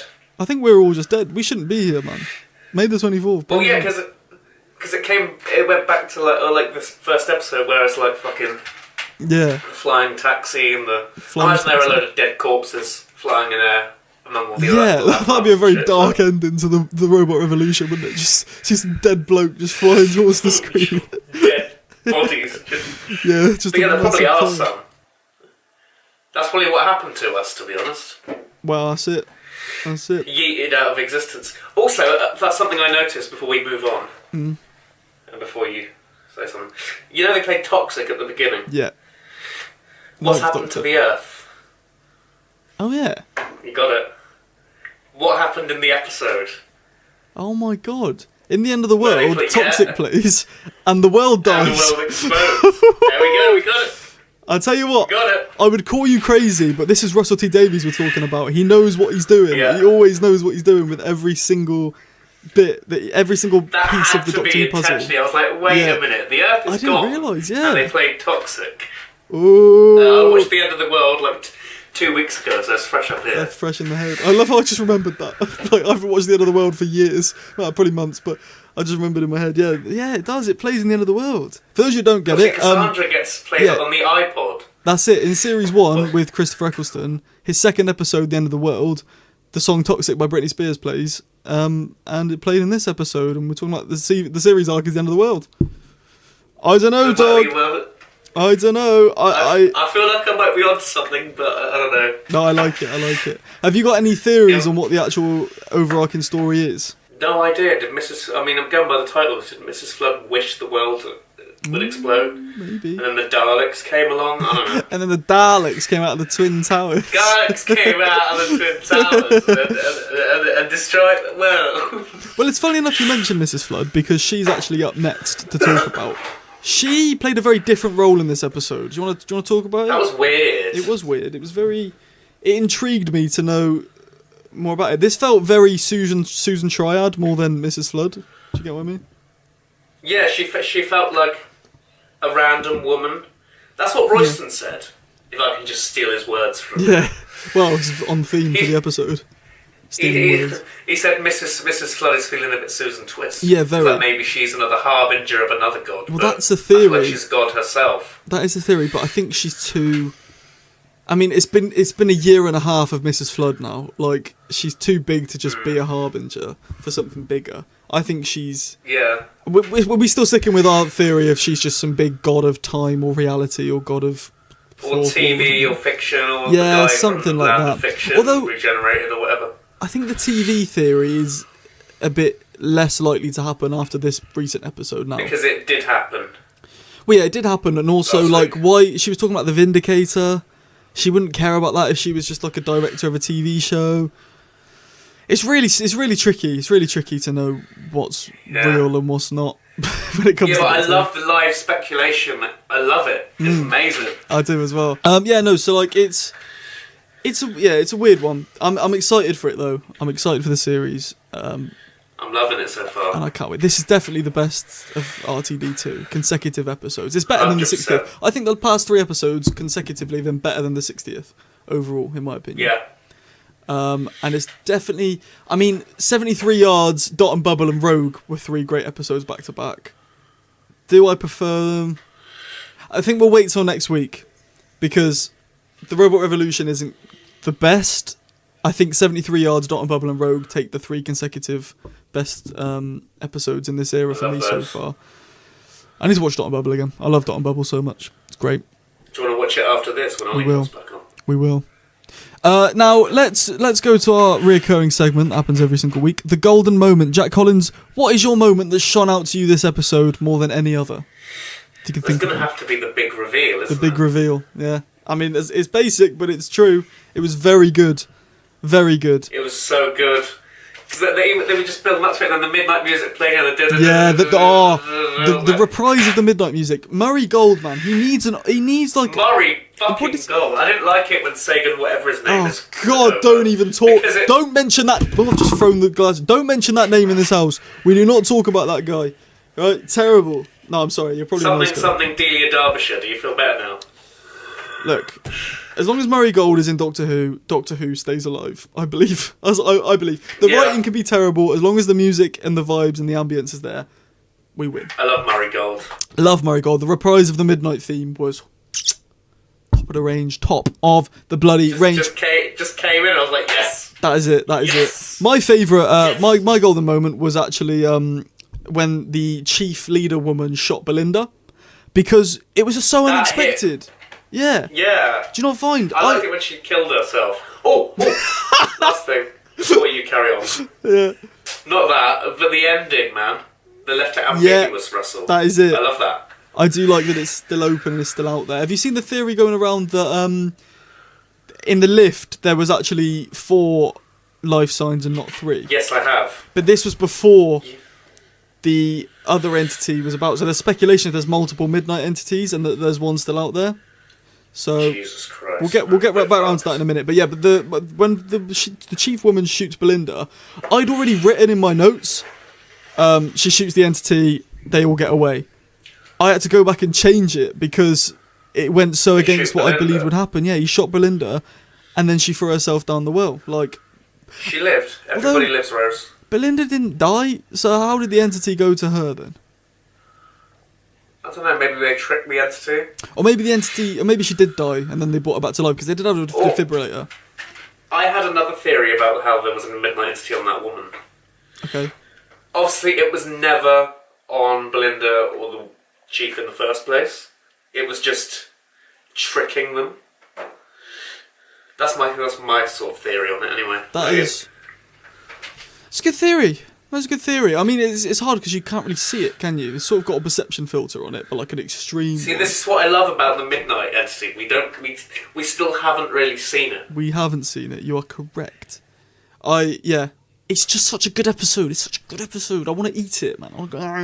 I liked the vibes. I liked how the people got like flung in the air and like died as well. Yeah, that was cool. You watched Unleashed, didn't you? The behind the scenes of that was so cool. Yeah, like the guy just got fucking exploded into a crash map, but it looked cool in the final cut. So the wanker, cool. Like the Chinese guy or whatever he was, the dickhead. Not because he's Chinese. What's his name? It was like Sasha. It's not Sasha. That was someone else. What's Sasha from? Yeah, he was a prick. He didn't trust the Doctor. Yeah, not bad. Although, to be fair, would you trust him if he said 400,000 years ago I was on this exact planet and met this exact same creature? He's the Doctor. Is it in this example? Have I not seen the show, so I don't? Yeah, you've not seen the show. Yeah. No. Well, I've never seen a TARDIS before. Never seen a TARDIS before in this exact scenario. Yeah. Yeah, no, I'd be like, who the fuck are you? Are you? Yeah, all right, Jay from The Inbetweeners, chatting shit. If you're an alien, how come you sound like from Africa / Scotland? hey, babes, lots of planets have an African. Lots of planets have a north. Right, the bonus question this week, Jack Collins. Would you like to see the Midnight Entity again? Yes, but what will its next stage be? Because that's the thing, isn't it? People, hid behind them and killed them. I think we can leave it now. Maybe in like 20 years, Russell could come back for the 80th specials and do a midnight. If he's still alive. No offense, that's rude. He's not that old. He's only 60. To be fair, that is quite old. In 20 years, he'll be old. 80. Yeah. I need to write the Midnight sequel. There is literally nothing going on. I'm just literally writing the Midnight sequel. I'm literally writing the Midnight threequel again. Yeah, Russell, good old Russell. And then he just croaks halfway through. And then just dies. Chris Chibnall has to come and finish it. Because he's slightly younger. Have you ever seen? Sorry, Russell. This is really disrespectful, mate. Have you seen the Instagram account that does like Russell T Davies roleplay? And it's like, yeah. It'd be like Russell T Davies goes on a grinder date, and it's a guy who looks like Russell, and he arrives at the door, and he's like, "Hello, I'm Russell T Davies, head producer of Doctor Who. I'm literally going to come into your house. I'm literally going to have your food, and I'm literally going to take you to bed." Such a funny account, man. I love it. Sounds class. Right, one final thing to talk about. So let's quickly talk about Ruby's boyfriend. Right, it's the new episode for the next trailer. The sound of him. No, he sounds like a knobhead, Conrad Clark. We know. Of course, his name's fucking Conrad, bro. We see him as a child in this next episode. We have normal names. What the fuck is a Conrad? Carry on. Don't know. We see him as a child. What? Yeah, we see him as a child in this episode because in the credits it says young Conrad in the credits, played by someone. So I don't know. Sick. My theory is that he's stalking. So the whole premise of the episode is that he's got a podcast. And it's like he's one of you. He's one of us, yeah. He's got a conspiracy podcast. One of us. One of us. I don't do that. I just review shows about talking trains and men in boxes. Yeah, he's got a podcast where he's like a conspiracy podcast. So my theory is Paul is dead. Yeah. Has he done a video on the Paul Blart? He might have done. Dark Side of the Moon theory. Have you seen the film Paul The Blart Side of the Mall. He's got so he's got a podcast that's conspiracy based. My theory is he thinks that UNIT is a massive hoax, and he's got with Ruby to try and learn secrets about UNIT. That's I saw that leaked last week, and then there's last year, and there's protests. Yeah, there is protests, but I don't think he's into Ruby. I think he's into finding out her secrets about the Doctor. A bit like Elton from Love and Monsters. Yeah, that's what I was thinking. He's like a cross between Elton and fucking Clive. Oh yeah, Clive. We need to get Clive back. R.I.P. Clive. Is he dead? He died. No, he didn't. He died. No way. He got autoned. No, he didn't. In the middle of Rose. Yes, he did. Wait, he actually died. I remember him coming across the autons. Did he actually die? He died. No. He got shot by their fucking arms. No, did he really? You didn't know? Yeah, he died. Nobody dies in Doctor Who though. You can always find a way to bring someone back. Get Clive back for the just go to the year before and yeah, pull him out. Just go to 2004 and go see Clive. Oh man. Oh, Lord Doctor. I'm literally Russell T Davies. I'm literally going to write new episodes of Doctor Who. I'm literally. What's a midnight sequel? I've literally written a midnight sequel 17 years later after Midnight is aired. Right, final thing. Jack Collins, rank me this episode out of 5. 4.7. That's the exact same ranking that I gave it. So, we agree. Nice. We agree. Babes, it's the people that exploit the system, babes. Oh, babes, it's the people who exploit the system like this Conrad. What's his deal? Conrad is the Kablam man. Oh my god, it's the Kablam man. Lad, you saw I was about to say the giggle. You saw Lucky Day. I don't even know why I was about to say the giggle. You saw Lucky Day earlier, just like I did. Tell me straight up, first initial thoughts. What did you think about it? I thought it was brilliant, you know. Pete McTighe actually wrote a good episode. Oh, I love the Kablam man. People who use it's the Kablam man. I love the Kablam Man. The people who use and exploit the system are the problem. They're the problem. I love the Kablam Man. And then he wrote Praxeus, which I can't even remember. But you know. Guys, there's gears and there's climate change and it's pretty preachy, but today's wasn't. It wasn't. Well, there were some bits that people are saying are too preachy. I think it was the perfect level. But that was probably Russell sort of giving his sort of voice and editing the scripts, because obviously under Chibnall, it wasn't like as woke as it always was. Fucking idiots. That's what I mean. Anyway. Because Chibnall writes bloody police dramas, and he was like, you know what, let's write Doctor Who like a police drama. Yeah, let's make the Doctor like a shield for Space Amazon and like the establishment, not just UNIT, who were like, it's the Kablam Man! It's the Kablam Man! The Kablam Man! Pete McTighe's gone from the Kablam Man and Praxeus, which I don't remember, to a banger RTD1-esque episode. This is incredible stuff. That was my first impression, now you ask. Yeah. It was so RTD1. I agree, completely. It was giving Love and Monsters, like you said. So the first thing I noticed straight away when watching, it's literally Love and Monsters. It is literally the same plot. But I like Elton. I love Love and Monsters is so overhated. I love it. I think it's a great episode. I can't remember. I'll have to go back and watch that. I can't remember, but I love and Monsters. To me is an ultimate comfort episode. I've loved it ever since I was little. I enjoy it. It's just that ending. The episode the after pave slab. Fear the Her. pavement slab. Fear Her's worse. But still not bad. Before we move on, you just took a cancel X from a cancel van. Digging up a cancel road. I'm reporting you to the cancel. Good old Kel. We've not had a Kel character in Doctor Who in ages. I suppose there was the Benny lady, but that was sort of not on purpose. Yeah, that was sort of like became a meme afterwards. Yeah, but Kel from the council was an obvious joke. That's what I mean. We haven't had one of those in a long time, so I'm hoping maybe Mrs. Flood. Never seen a TARDIS before. Sort of similar, but yeah. So tell me about the plot. So obviously people thinking that UNIT is all fake and they're creating like a hoax to troll them. See, I liked how they were sort of setting something up and then subverted it. Yeah, I agree. Like, it was set up as like, blossoming romance, all this, you know? Yeah, 100%. But then Conrad just sort of turned in the middle, you know? He lost his sort of like false sort of smarmy vibe and just became plain evil. Yeah. I'm trying to think, there's someone else who's done that in Doctor Who, but I can't remember who it was. Well, there was Lance in The Runaway Bride. Yeah, Lance, of course. The Master's I can see it in my head where someone starts laughing. That. They start laughing, they're like... or is that Lance again? I can't remember. Probably Lance. If you know, comment down below. Comment down below if you know.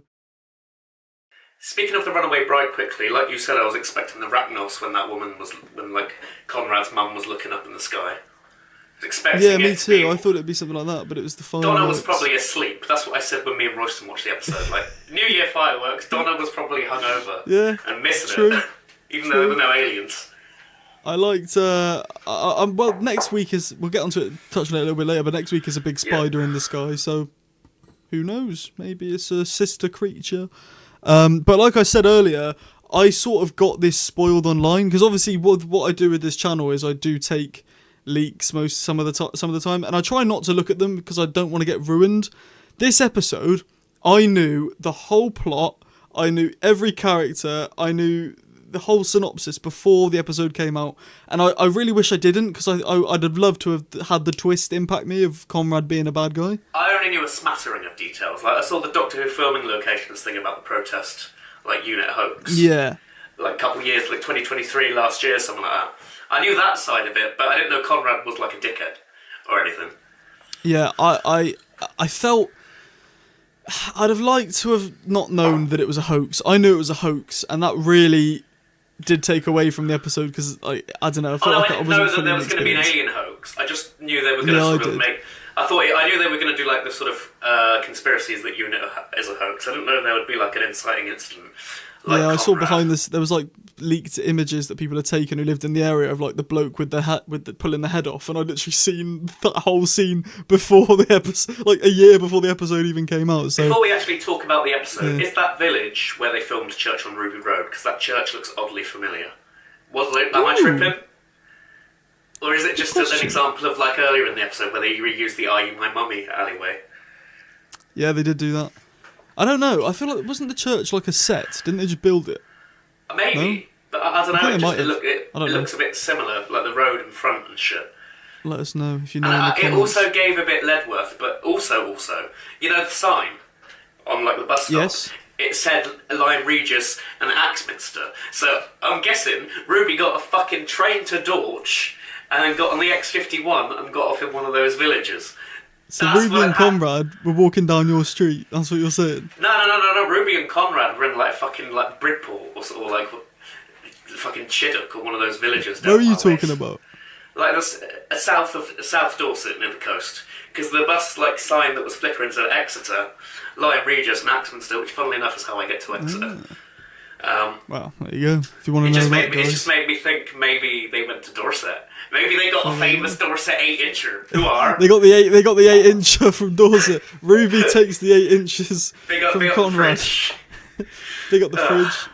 Well, there you go. Conrad gives small ween energy, I find. He's definitely got a small knob. Those types usually do, don't they? Yeah, right wingers. Get out. Well, I'm being very right wing on the right wingers. Get out of my country, you right wing scam. Bloody England for the left. So tell me, we've sort of just touched on it. Tell me about the Conrad plot twist. That was another autistically clapping at the screen moment. If we're gonna stay with consistent terms, I was like, "Fuck." I felt bad for Ruby as well, but just the way, like I said, he turned into a smarmy cunt and insulted her. And we'll probably talk about this more later on, but he insulted the brick. I'm not the biggest Classic Who fan. I love Classic Who. But you need to watch Classic Who, man, or just some of it. Like, I didn't watch it in order when I was a kid. Speaking of, you remember what I said earlier about the think tank link? Yeah, from the robot. Yeah, there was like a fascist sort of scientist group called Think Tank in the giant robot episode with the terrible green screen.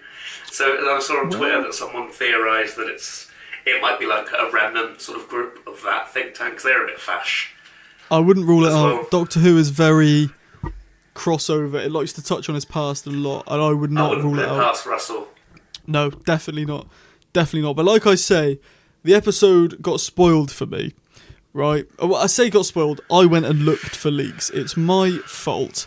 But what I didn't see in the leaks, obviously, is the actual episode play out. So when I saw Ruby get sad, like, you know the shot with this piano playing, and she looks really sad, and they all walk off outside the pub. Yeah. Oh, God, I felt so sad. Another thing that boiled my blood when that motherfucker Conrad insulted Shirley. Yeah, what did he say? You take our benefits or something? He's stealing our taxes while lying to us. And then he's the one who doesn't pay taxes in the end. So yeah, he's the one who's lying. Yeah, absolutely Dickhead, man. He might be up there with Linda. You know, I genuinely think he might be. I didn't think he was, but I think he is. Yeah. Because even at the end, spoilers by the way, you've made it 10 minutes into a podcast. This is a discussion episode. You probably have seen it, I hope. At the end, when he gets his arm, just before he gets his arm bitten, he says like, "Oh, your special effects have taken special effects have gotten better." Like, even after all of that and he's been saved, he still refuses to believe it. It's stupid, Dickhead, man. Such a twat. But tell me about the overarching story. So we know that Conrad, it was revealed this week that Conrad is the person who told the Doctor about Belinda. Yeah, I like that. It's a bit of Stephen Moffat, timey-wimey bollocks, which you don't really see much in RTD's Moffat, work. I much prefer RTD's writing to Moffat's. I do. But the one thing I like about Moffat, I like with Moffat, he structures a lot of his episodes that are not in order, so you have to sort of piece it together. And I really do like that. He takes advantage of the time travel aspect of the show. Yeah, that's what I mean. Like, think of, but even just like time jumps, I think of like The World Enough and Time, right? We spawn in on that spaceship and Bill gets shot. Spoilers. Bill gets shot. It's like however much time at the bottom of the ship and then less time at the top, or time passes. Yeah, but like before all of that, like she gets shot and then we flash back to earlier that day when the Doctor and Nardot, they're in the kitchen and Bill's talking about, I don't know if this is a good idea, and then it cuts back, she's still dead, and then it cuts back and they're eating chips, and she's like, promise you won't get me killed, cut back, she's dead. That, to me, I love when Moffat does that, and this was very similar. Invoking sort of emotional beats. This, overarching story of like, well, we know someone's told the Doctor about Belinda, but who is it? And nobody guessed Conrad. I thought it was him himself. I also thought Ruby was her own mother last year, but that didn't turn out to happen. Instead, I would have thought it was Mrs. Flood who told him, but then, woman in the shop vibes, but then he probably said he, so... I've got insider knowledge, Jack Collins. It's not a leak, it's fact. But it's not publicly made by the BBC. It is true, though. This time in 2 weeks, right? In the Eurovision episode, we know who Mrs. Flood is. We will know who Mrs. Flood is this time in 2 weeks. It's the Brownie. Keep it. This podcast in 2 weeks' time, we will know who Mrs. Flood is. People artistically clapping in the fucking That is what podcast. I mean. Instead of midnight, it's going to be Mrs. Flood. Mrs. Flood. I hope she's not the master. That would be it. Yeah, I don't think she will. It's too big. My mum thinks she's the master, but I don't think she is. I just think, but think of that. 2 weeks ago, what was it? Lux. So when we were doing the Lux podcast, we got that again. Yeah. So do that again, and we'll know who Mrs. Flood is. I cannot believe it. Like, we're so close to finding out who she is. I'm so on board with it. Ends May 24th. Now, obviously, at the end of the episode, Conrad's in prison, and Mrs. Flood is the guard, or governess, as she says, to come and bail. They're working together, aren't they? Yeah, I think that she's recruited him to do something. Do you want to know my theory? Go on. I've got a theory that the trickster is coming back. This isn't my theory, I saw this online. I hope so. His theme in The Devil's Cord. That's what I mean. And his theme was in an episode recently. It wasn't the well. It might have been Lux. Was it Lux? Probably Lux. The something like that. Gods. I think it was as the Harbinger thing fell off the cinema that his theme was playing. Something like Google, that. Yeah. Yeah. So. But so there's a theory going around. One person said it, and I'm running with it. Do you know from Classic Who the Black and White Guardian? I believe so. They're like guarding of time and watching. Yeah, they're basically just the trickster before the trickster was made. So there's an episode where a companion, is he a companion? I can't remember. He's just a knobby little school kid. He crashes a car, and the White Guardian or Black Guardian goes to him and it's the Black Guardian says, "I'll give you your life back if you. All I need is your blessing." Right? So he goes, "Right, yes, I want my life back." Basically, the trickster, and the White Guardian's the good version. The Black Guardian's the bad version. I think the White and Black Guardian have come together with the trickster to make the unholy trinity, right? And I think Mrs. Flood is the White Guardian or the Black Guardian or both. She's somehow both, and she's recruited Conrad, and she's going to use because we know Conrad has bad intents, right? Yeah, Conrad's and he said evil. to the Doctor in this episode, "I reject your reality." We know that the ending's called the Reality War, so I've got a theory that. In the end of the Interstellar Song Contest, Mrs. Flood is going to reveal herself to be the Black and White Guardian. She's going to be with the trickster, and she's going to take Conrad to Wish World, where they're going to grant his wishes of his own reality, and then the Reality War is going to be his reality taking over Earth. Something like that is what I think is going to happen. A bit like Alan in episode 1, but just on a more extreme level because it's taken over the whole. Imagine that would be sick. Just bringing it right back. And I also think Ruby's dad is important. I haven't written this on the notes. In this episode today, Ruby said, I've recently connected with my birth mother and my birth father, but he's a long story or something like that. Russell is I know Russell didn't write it, but he does the overarching story. That's not just a throwaway line. He has said that on purpose. Ruby's dad is important, and I think Ruby's dad is the trickster because in the Sarah Jane Adventures, there was meant to be an episode where Sarah Jane gets a daughter who's the daughter of the trickster, but it never happened because Elizabeth Sladen died. I think they're going to reuse it in this. Enough of my rambling. That's what I think is going to happen. Fucking sick. Copyright Cybus Industries employee. Copyright Sammy D. Copyright Donna Noble. Thank you very much. Flipping enormous. Flipping enormous. That's me every time I see a wasp now. It's summertime. I don't mean big. I don't mean big. I mean flipping enormous. Oh man. Right, so talk to me about your golden moment. What was your moment that shone out to you the most this episode? I laughed when Conrad got bitten after he said special effects have gotten better, haven't they? Just sunken teeth into. Yeah, I agree. Like the unit hoax reveal, that was pretty up there because I was obviously cool. artistically clapping at the screen. The because it was sick. I liked his sort of 180. He was like, nailed it. Well, his face, his face completely changed. So he was like, he looked confused. He was like, what? And he was like, then I was like, ooh. I didn't bring this up earlier, but I also liked the whole sort of use of like TV. That was very RTD1. TV? Oh, what news? Like the news? Yeah, like the news and the one show. Yeah, so that's my golden moment. My golden moment. I've written Trinity Wells slash Alex Jones. So, is it Alex Jones from the one show? Yeah. Yeah.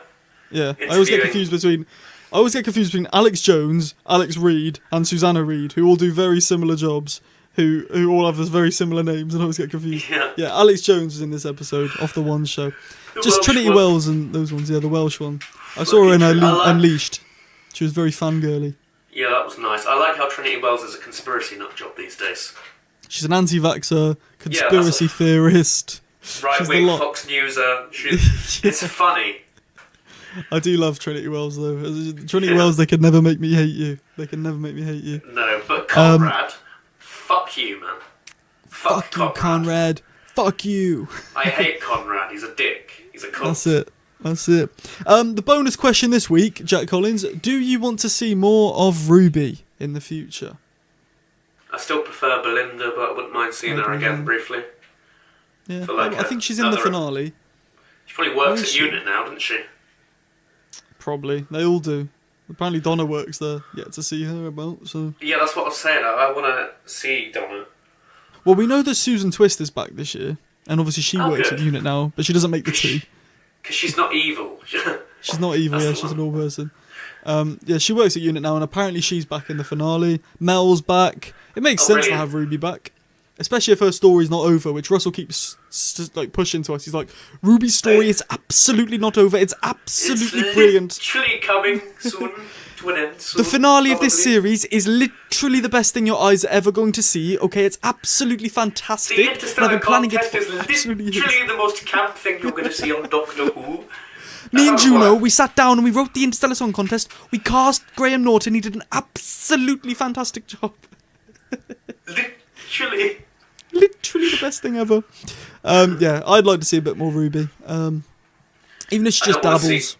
Oh, can I just mention one thing quickly as well? Go on, tell me. I loved the Doctor's speech at the end. He gave Conrad a grilling. I think that's one of Shooty's like defining moments this year. Yeah, that's his equation, his version of the Capaldi war speech, I feel. Or like this year's better version of the Dot and Bubble screaming, laughing, crying sort of. Yeah. That was amazing, acting-wise. That was good. I think this is Shooty's best scene as the Doctor, personally. You'll like doing the Doctor thing. And sad. Yeah. It goes through all the emotions. He goes through anger. He goes through, first of all, trying to be nice. Then he gets angry. And then he goes straight to cold-hearted, you're going to die alone in this cell before you reach 50. Your heart's going to cave in. And so much better than 13. She'll be like, sorry guys, I'm just socially awkward. That's what it'll be. It will be 13 talking to Conrad. She'll be like, listen, Conrad, right? I know you're a conspiracy theorist. And Conrad will go, shut the fuck up. And she'll be like, okay, I'm socially awkward, so I don't have a comeback to that. So if you just want to leave and go back to your prison cell, that'll be fine. That's what she'll say. She's so... She'd probably lock him in a room to die, and not tell him that he's gonna. Guys, we can't shoot Conrad. Let's lock him in this cell. Let's lock him in this cell instead. The cell with the, not the Vlinks, the Shriek. The Vlinks. The Vlinks was in this episode for about 10 seconds, and then he ran away under the floor. Yeah, but the He's meant to be Doctor's this all-powerful robot. Yeah. Fucking love that scene. I did love that as well. Final thing to touch on. Next time trailer. There's a big spider god, which I know some things about. Next episode. It's not the Rachnots. Do you want to know what it's theorised to be? This isn't confirmed, it's theorised. Yeah, go on. Because the episode is set in Nigeria, people looked up Nigerian gods, and there is a spider god called Anansi, who people are speculating this is going to be, who's the god of stories. We also know there's a barbershop on the spider's back where the missing people go. And the title of the episode is The Story in the Engine, so that could... Really shit name, though. I do think the episode names this year have not been as good as last year. Like, last year was some good episode names. Like Space Baby. The Robot Revolution, terrible. Lux is alright. The Well. Come up with something better than The Well. Midnight 2, Electric Sky, Silvestri Lou. I don't know. This year is just the something. About 90% of the episodes are just the something. The Well, the Interstellar Song Contest, the reality war. Yeah, like, just come up with something better. The Wish World. The Story and the Engine. Like, come on, man. Come up with some better names. The Robot Revolution. Like, what does the story and the engine even mean? Surely just call it something like Web of Lies or something. The Attack of the Spider. Yeah, even Web something. Go classic with it. An old one. I don't know. Web of Fear 2, Electric something. I don't know. Did you watch Unleashed? Yeah. What a load of bollocks was that trailer at the end. Fuck it. Stefan Powell, he spends the whole episode. We have an exclusive look at the next episode. That was next Have you seen it? It's just Shooty walking for 5 seconds through the town. That is it. Yeah, that is it. It is so stupid how they keep getting away with this. Unleashed, we need some better clips. Make them like 30 seconds. An episode, clip from today was used in the last Unleashed app from last year, and it was like, let's have an exclusive preview of season 2. Yeah. Go outside, big man. See how it is. Yeah. Love Ruby. I love her. Okay, well, that's pretty much touched on everything. My final thing to ask you. For breaking her heart. Fuck Conrad for breaking her heart. Your final ranking out of 5, Jack Collins, what would you say? Oh, okay. I think it's another 4. Another 4? Me too. 4. 4 out of 5. Yeah. Fair play. That's pretty simple. Let us know your ranking in the comments below. Subscribe to Jack. As always, he's just posted a video about drug dealing simulator, so you can go check that out. That's fun. I'm terrible at it. Before we finish, I'm going to say this season, we're halfway through, of course. I can't believe that, by the way. It's scary. And it's been an absolute banger. Like, I prefer this 4 episodes. Absolutely brilliant. It's been literally amazing.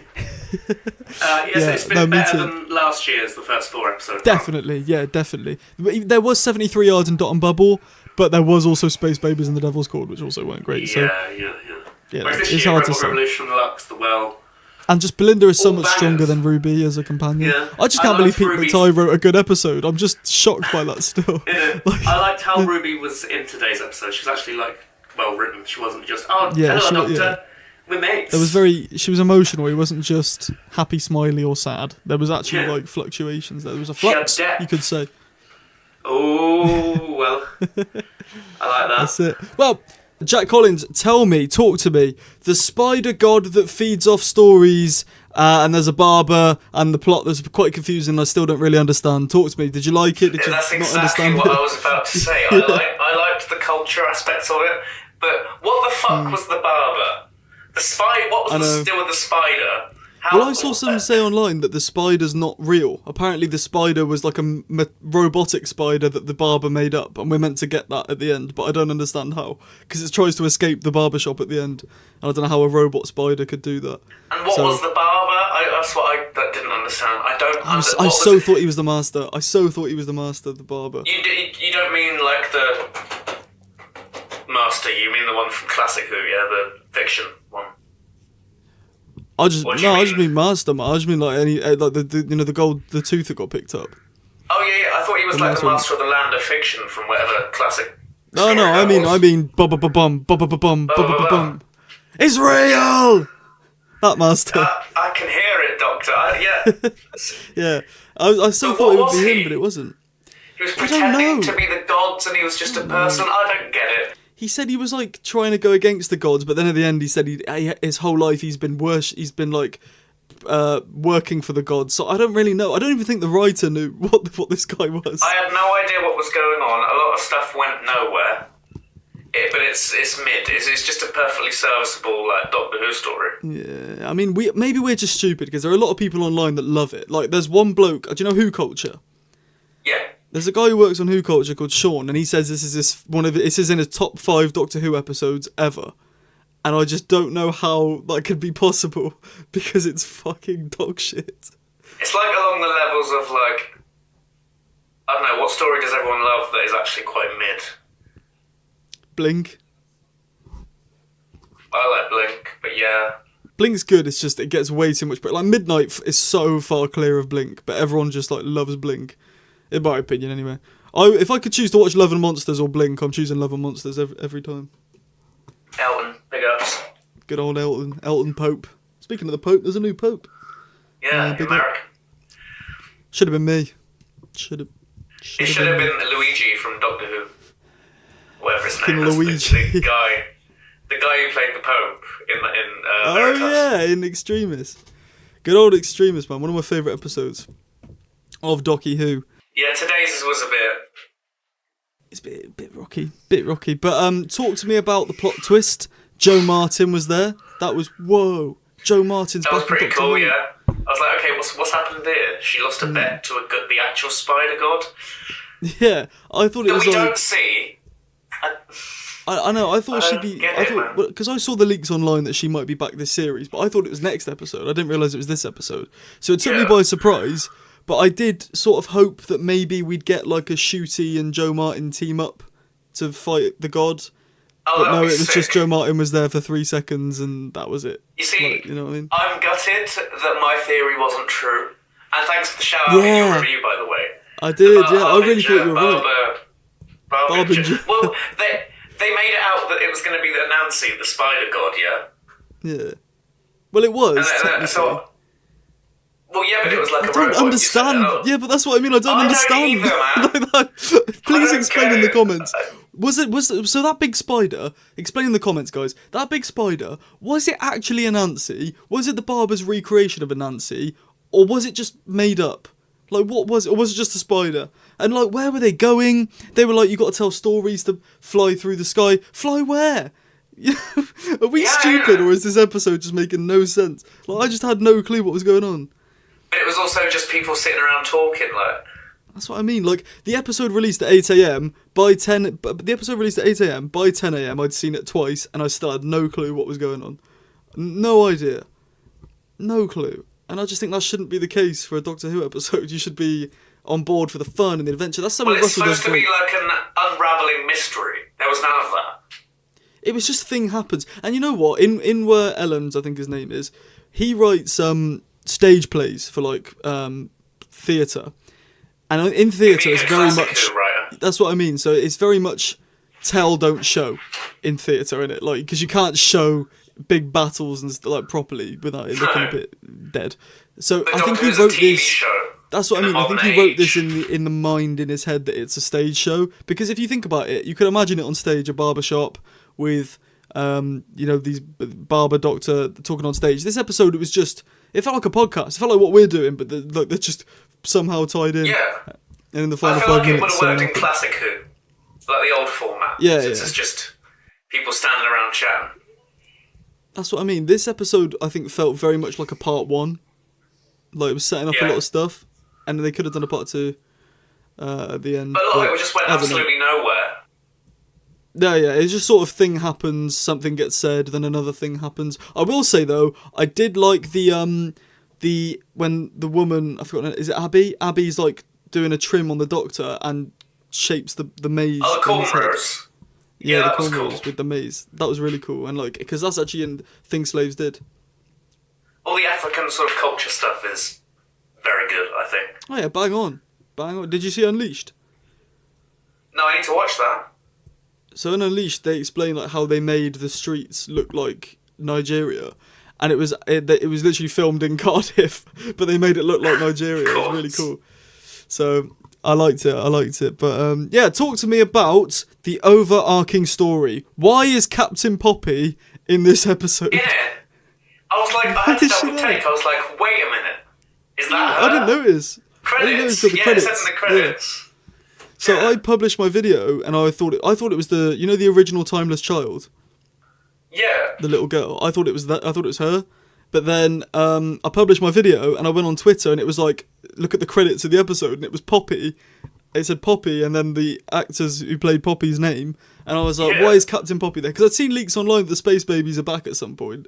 But I didn't know if it was true, and now Captain Poppy's just popped up 2 episodes before the finale. Like, what do you mean you're still adding stuff to the overarching story, Russell? There's so many overarching plots this series. I don't even think I can name them. The whole story thing has something to do with it.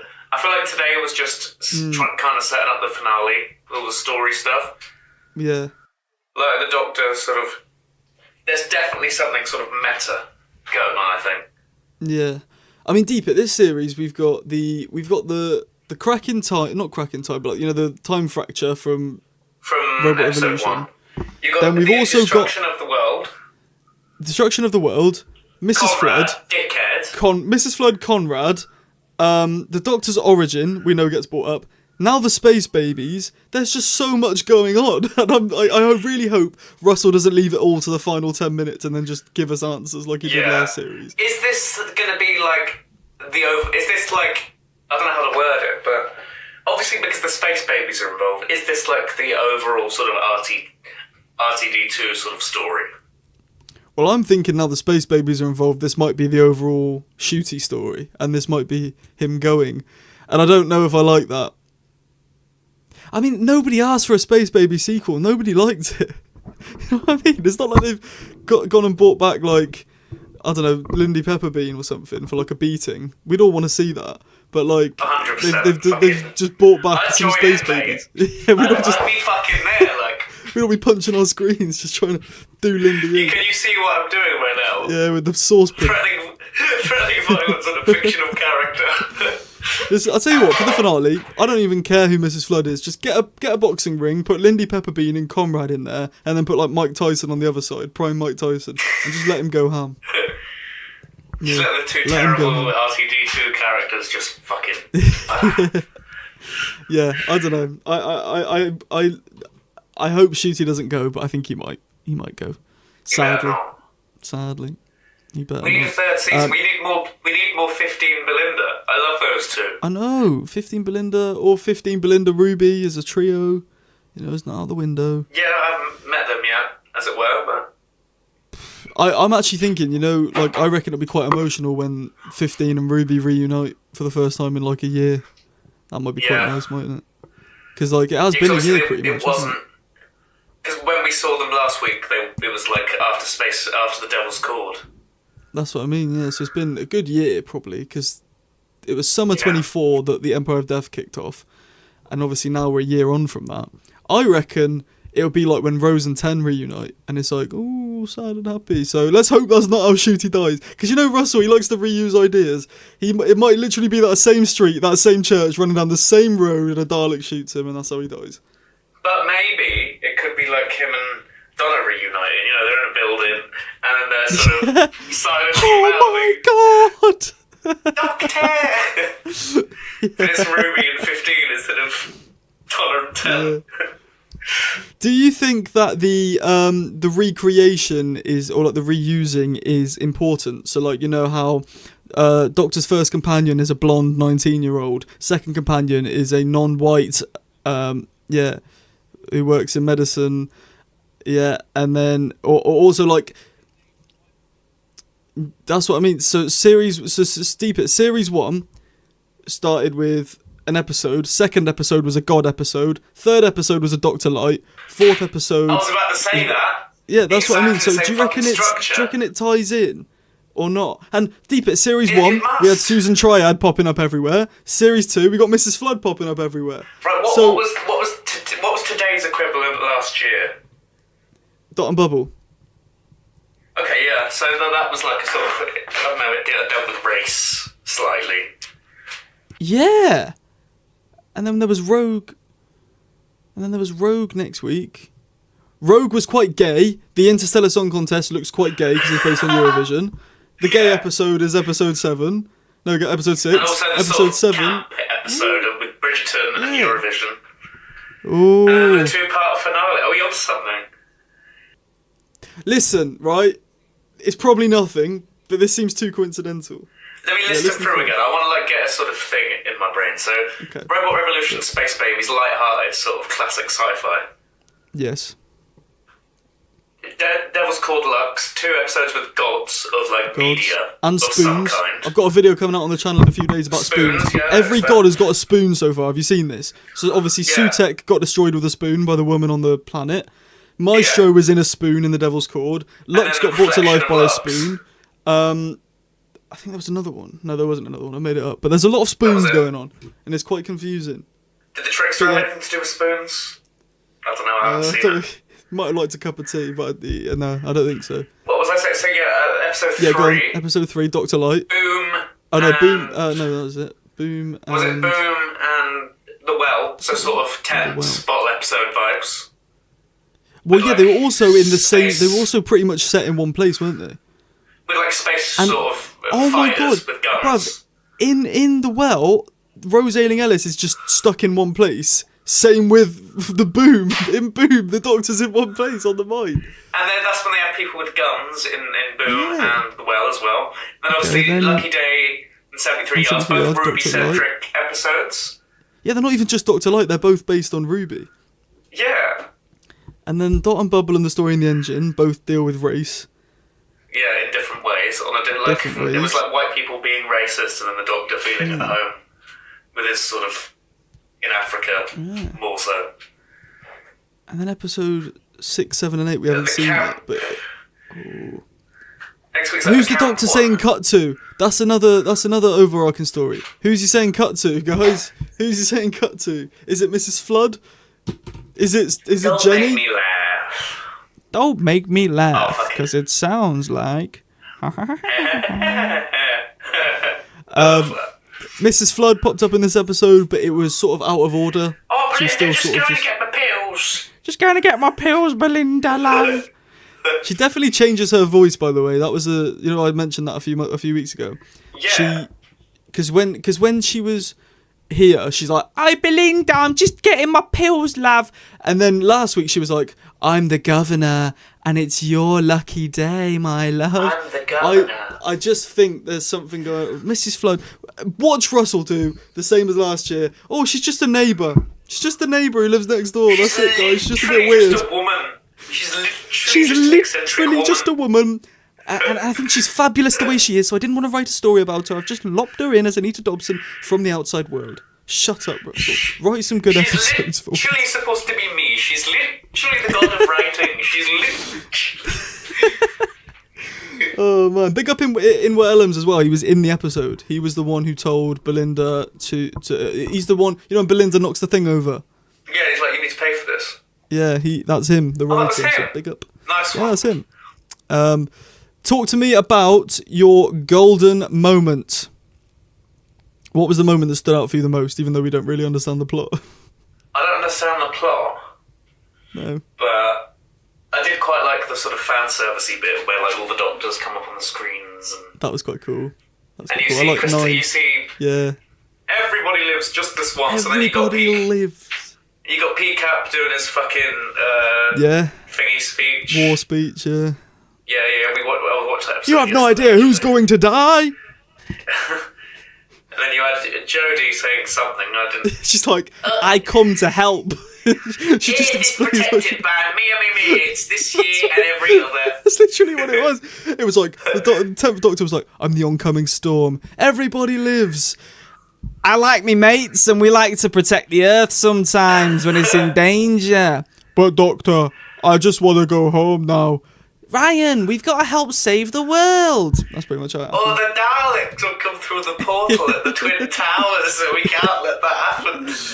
Yeah, I liked the bit where the Doctor tells the story of Belinda, and it's like it was her nan's birthday, and she was like, she had to stay behind, and that was very like real. I like that sort of grounding it in reality. I like a lot of the focus on Belinda. It does happen that nurses have to stay behind and treat patients, even when doctors get all the credit majority of the time. No offense, doctors. I'm sure a lot of you are very nice. But yeah, there you go. Oh no, I forgot to change the bonus question. The bonus question this week is still, do you want more Ruby? So I forgot to change it. What's the bonus question this week? I only could think of one. I ain't got one. Never mind. No bonus question this week, guys. It's not really a question. It's not a question, but I will say we find out who Mrs. Flood is in a week's time. This time next week, Jack Collins, we'll be sat in this call and we will officially know who Mrs. Flood is. I'm actually excited. Like, I feel like a kid at Christmas. Yeah, innit? I feel like I did. I will feel like I did yesterday when this fucking Thomas the Tank Engine pilot came out. Yeah, next week when they reveal who Mrs. Flood is. Mate, I cannot wait. I cannot. There's still so many people saying she's the Rani. She ain't the bloody Rani. They posted on April Fool's Day saying she's the Rani. Oh, she's the master. Oh, what was the other one I said I would mock? There was another one I said I would mock. Oh, she's Missy. Oh. What was the other one? There was another one. I mean, there's people saying she's River Song. That's just fucking stupid. Why would they? And she's River Song. She's River Song. She's going to be River Song or Susan, because Susan's actor's still alive and River Song's actor's stuck still in alive. the future. That's what I mean. Like, yeah, we need to get Susan Foreman in Doctor Who, please. She's still alive in the politest way possible. She's getting on a bit. She's still alive. She was the first ever companion in Doctor Who 62 years ago. Get her back on the show, man. Get her back on the show. It's so simple to get her back on the show. It'd be so easy. But I yeah. thought they were going to do that around the 60th, but okay. Or like even at the end of series 1, you know, the Doctor sees Ruby reunite with her mum, and he's like, "Oh, I need to see my granddaughter." So he goes and sees her. Yeah, that would have worked. I don't know. Anyway, next time trailer, Interstellar Song Contest. Have you heard rumours that it might not air on Eurovision night because of the football? Fuck the football, is all I have to say to that. Why don't they just air the football at 2 o'clock instead of 3 o'clock, and then there's no problem? Yeah, but, if you probably couldn't tell by some of the comments in my videos, I can't stand football for personal reasons.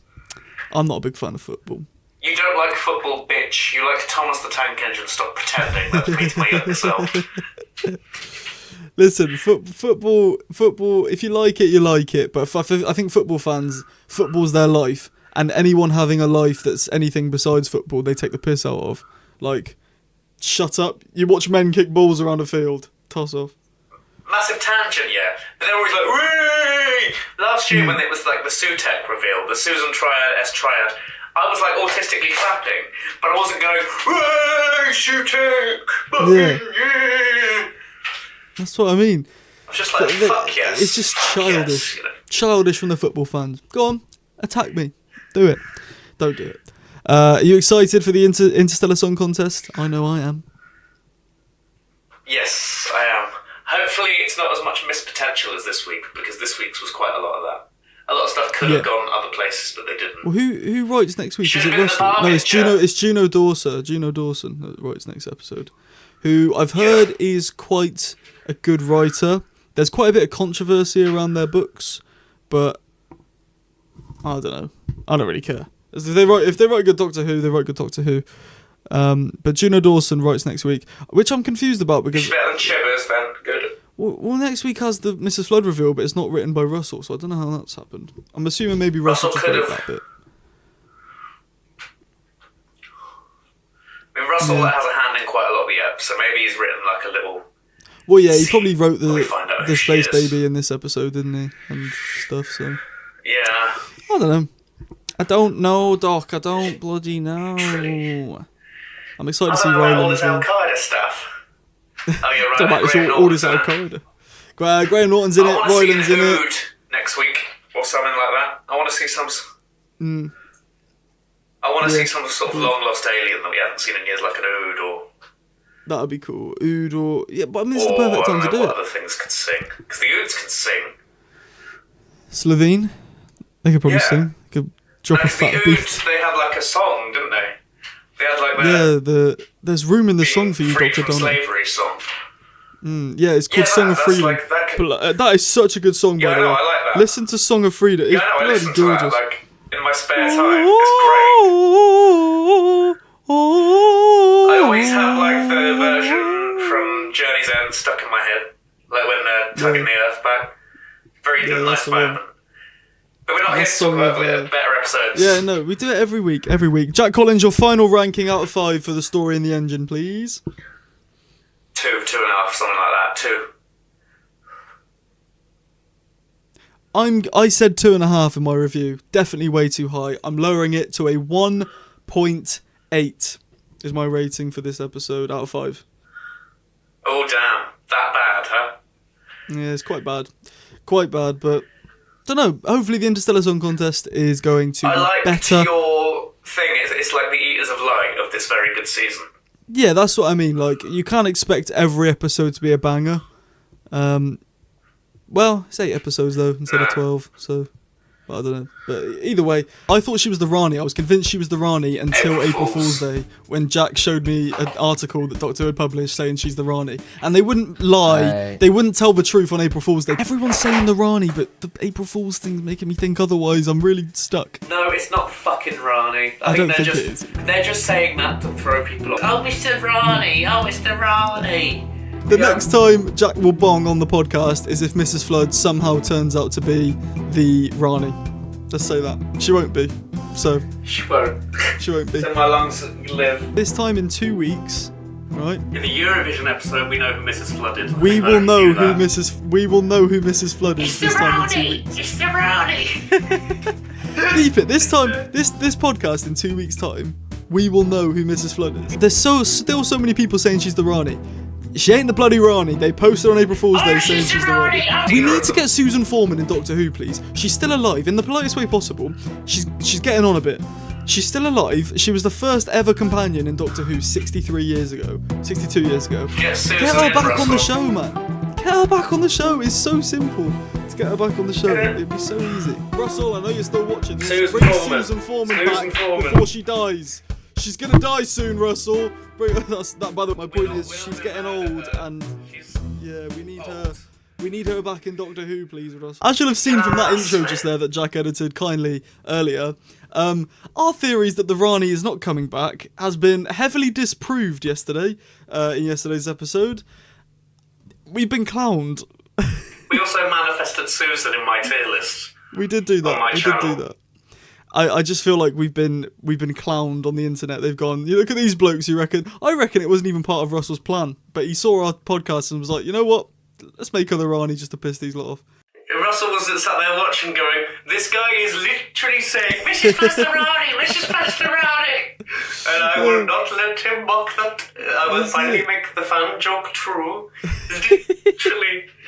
But, like, they confirmed it, man. Like, they actually confirmed it on April Fool's Day. That's what made me convinced. I know. I was reading that article earlier, and it is literally everything. The actress, something about from Russell saying, she's literally the Rani. We are literally worried about Mrs. Flood. You know, all of this. I was like... I can't believe it, man. I can't believe it. But anyway, before we get on to... in fucking plain sight. Anyway, yeah. That's it. Before we get on to Mrs. Flood and Susan, I need to plug my laptop in because it's about to die, so bear with. But before we crack on with all of that, let's talk about the plot of the Interstellar Song Contest, which I actually think isn't the best. Somebody hijacking Eurovision is essentially the plot. What do you think about that? Yeah, it was alright. I liked the part where the Doctor was like... There's ice in my heart. Yeah, that was quite cool. I wasn't a fan of Kid. No, his motivation was a bit sort of not really there. Like, these people don't like my people. Let me just kill about 10,000 people by flowing them. Let me just kill a load of different species of people. Exactly. He's become what he hates. I think he was quite cringy, is what I think. But yeah. I mean, I've seen a lot of people online comparing this episode to fucking Kablam, but... Go that far. It's not as bad as Kablam. But think about it like this, right? If you take away Susan and you take away Mrs. Flood, this episode actually is a bit meh. You know what I mean? Yeah. Like, it's sort of a bit... It's not as bad as last week, for sure. But it's definitely not... No, I like Angry Doctor. I knew what was going on this week. When it was sort of very Time Lord Victorious when the Doctor had the glove and was, like, torturing 100%. a kid on the floor. I think it's a side of the Doctor we don't see as much anymore, especially like in that way. I do like how this season, Dark 15 is coming out in full force. Yeah, I like that as well.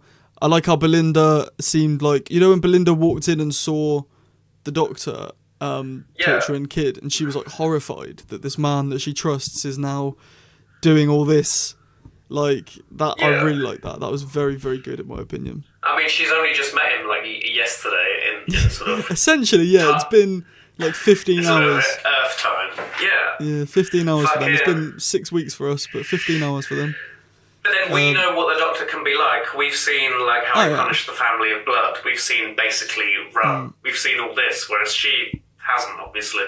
Yeah, she doesn't know she's capable of... She doesn't know she's capable of like being morally ambiguous and sort of darker. I like Belinda, like, it's quite sinister. Imagine being Belinda when all the people have been flown up and you think you're the only person left on the space station. The Doctor's dead, the TARDIS is gone. Like, that must be a horrifying thought. And nobody knows it either. That was a good addition. Like, the fact they played the backup tape so that people didn't realise that there was an issue, that was really cool. And the fact the Doctor knew that as well, that's why he doubled up the Mavity field.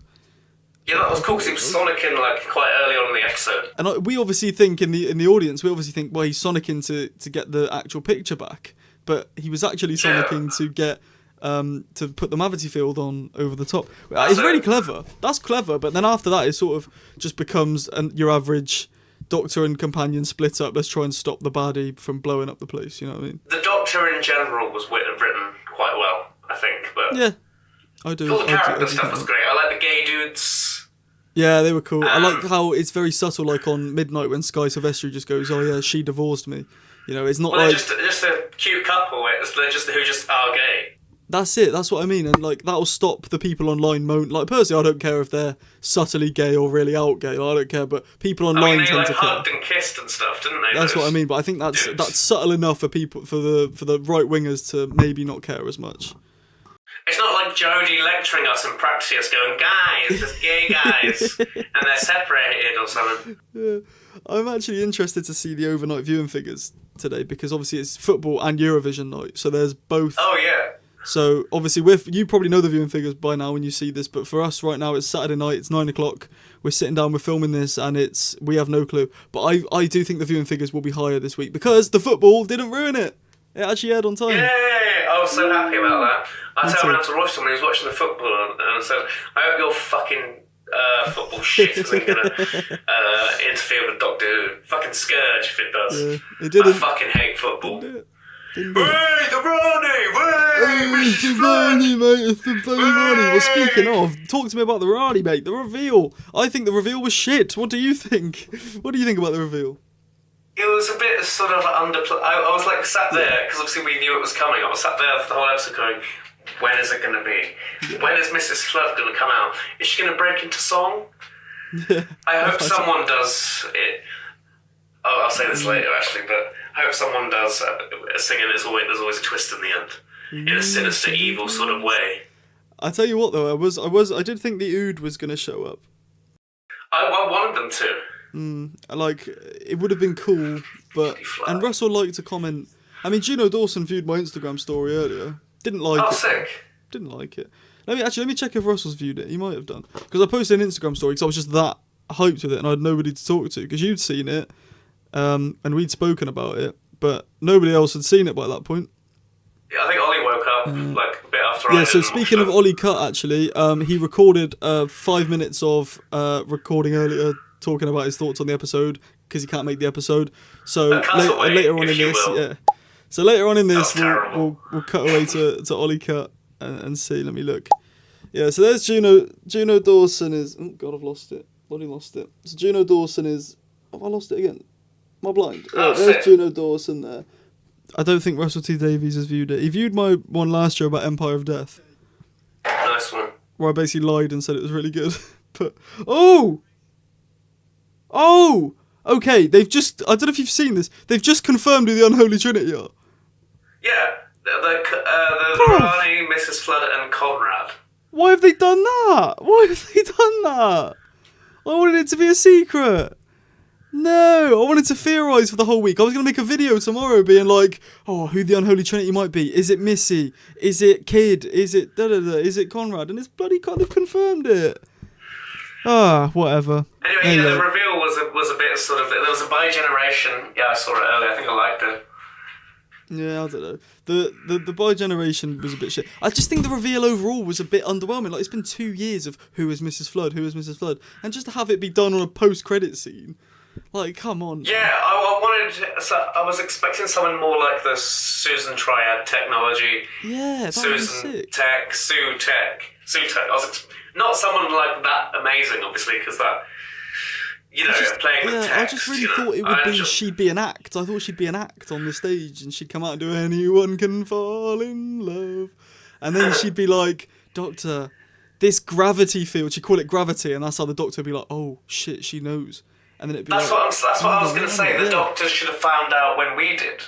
And it started raining and she had an umbrella and Belinda would be like, oh, is that Mrs. Flood, the neighbour? And the Doctor's like, wait, Mrs. Flood's your neighbour? She's Ruby's neighbour. And Mrs. Flood's like, Doctor, Flood, rain, what does it do when it rains? Then there's an anagram behind her saying Mrs. Rain or something.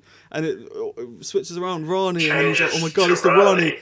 And then, like, because she's, like, interfered, someone shoots her, and then she bi-generates. Just something more than just... Just something with the Doctor is what I was thinking. Like, she's a Time Lord, right? But she died when she got sucked out. Why didn't the Doctor die? The Doctor didn't die. You know because Susan appeared to him as an apparition, and he was able to save himself. But he was out there for a long time. He was out there for a long time before Susan came. A good 10 minutes.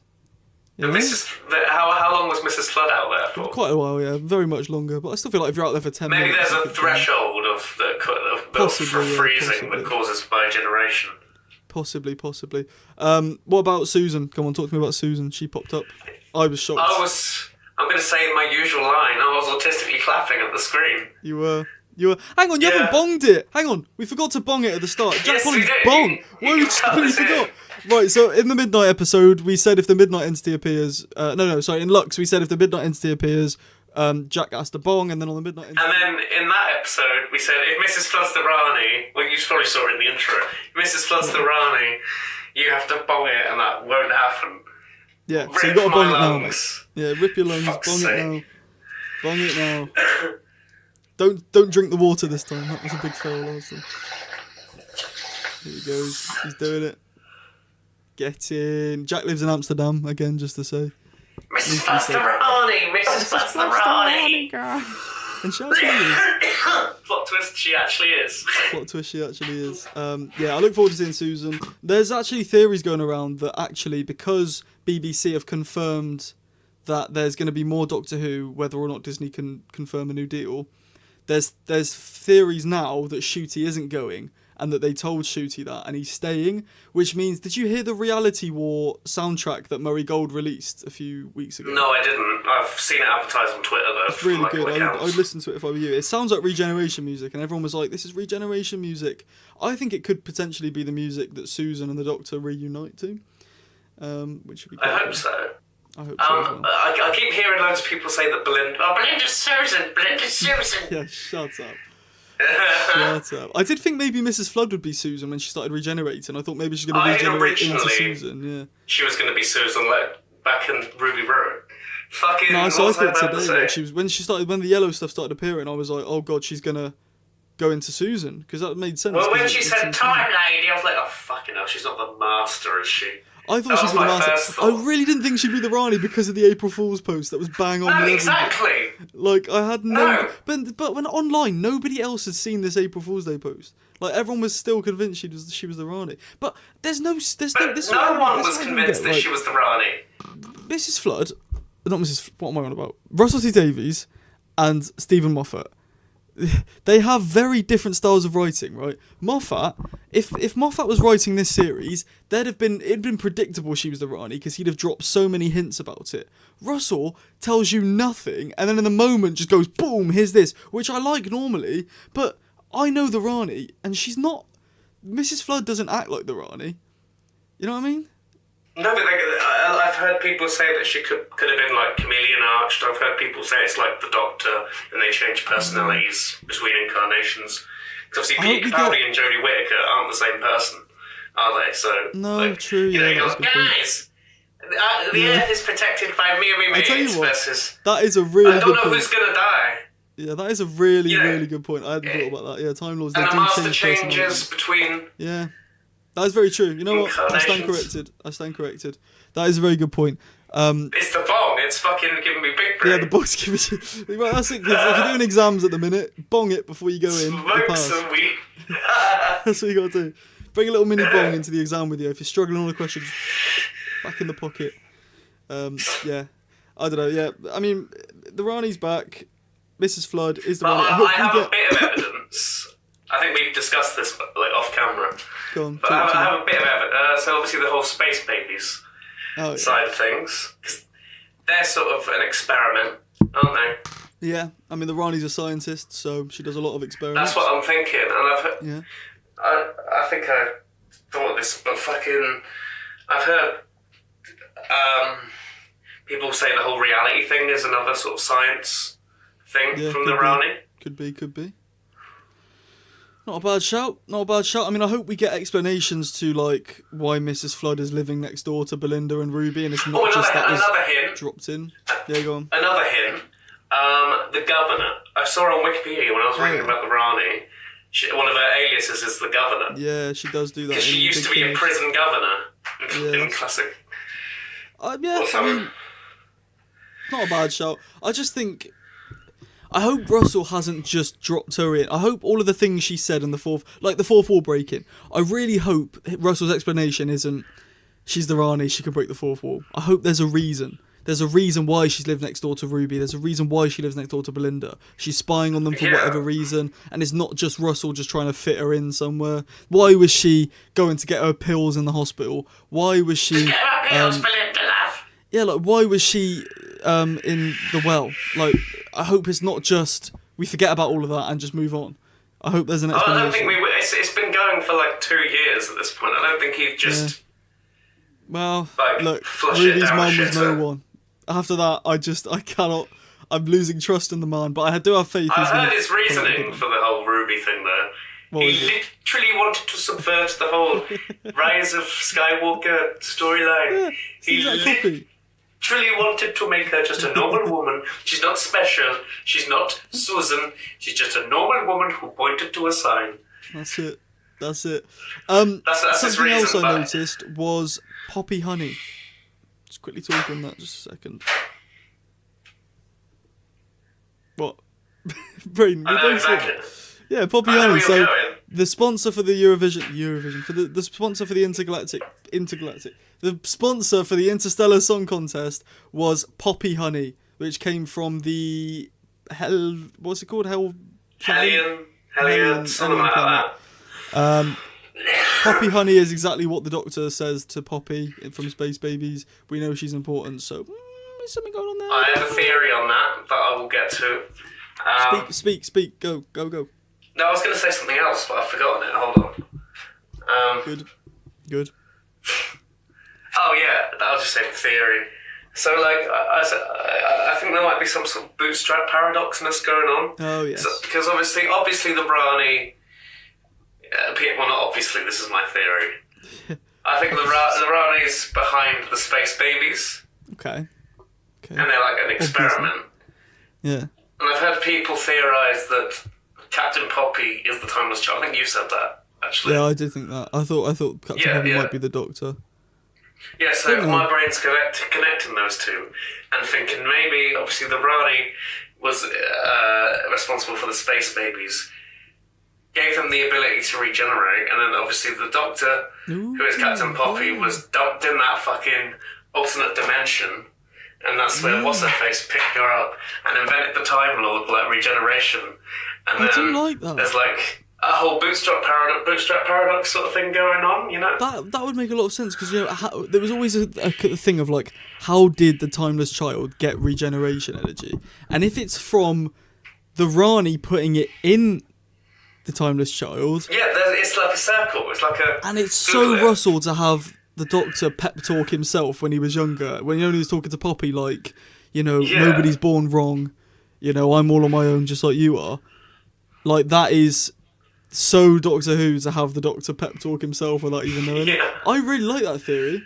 Like, the Rani does create, she's magical science woman, she does create stuff. We find out more about the Doctor's origin. We don't know who the Doctor's mother is. We know Tecteun took him in, but I thought the Doctor's mother was that woman from the end of time who points at Wilf. Maybe that's the Rani, she was wearing red.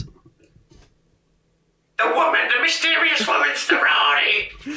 Just any mysterious woman. Madame Kavarian with the eye patch from Series 6 is also the Rani, because she's just a random woman we don't know the identity of. That means she's the Rani, mate. Mrs. Ruby's mum from Partners in Crime is the Rani. Nan E from Space Babies is the Rani, because we don't know who she is, mate. Waste products. Susan Twist is the Rani, mate. Susan Twist is the Rani. She's back, actually. She's back in Wishworld. Yeah. Which I'm excited for. Big up Susan Twist. Question. Do we think there's more twists coming? As in, like, obviously we've got explanations, but do we think there's another twist that's going to happen at the end of Wishworld that isn't just... I'm really worried the Wishworld cliffhanger is going to be the Doctor finding out that Rani's about. I really hope that's not the case. I really hope the Wishworld... that to happen in the intro. Yeah. Like, I want that to happen in the intro. I mean, Wishworld is 43 minutes. Like, that's really short. Normal length, is that it? Like, for I've heard that the reality war is an hour and 15 minutes. Oh no, it's feature length. Yeah, Russell did say feature length.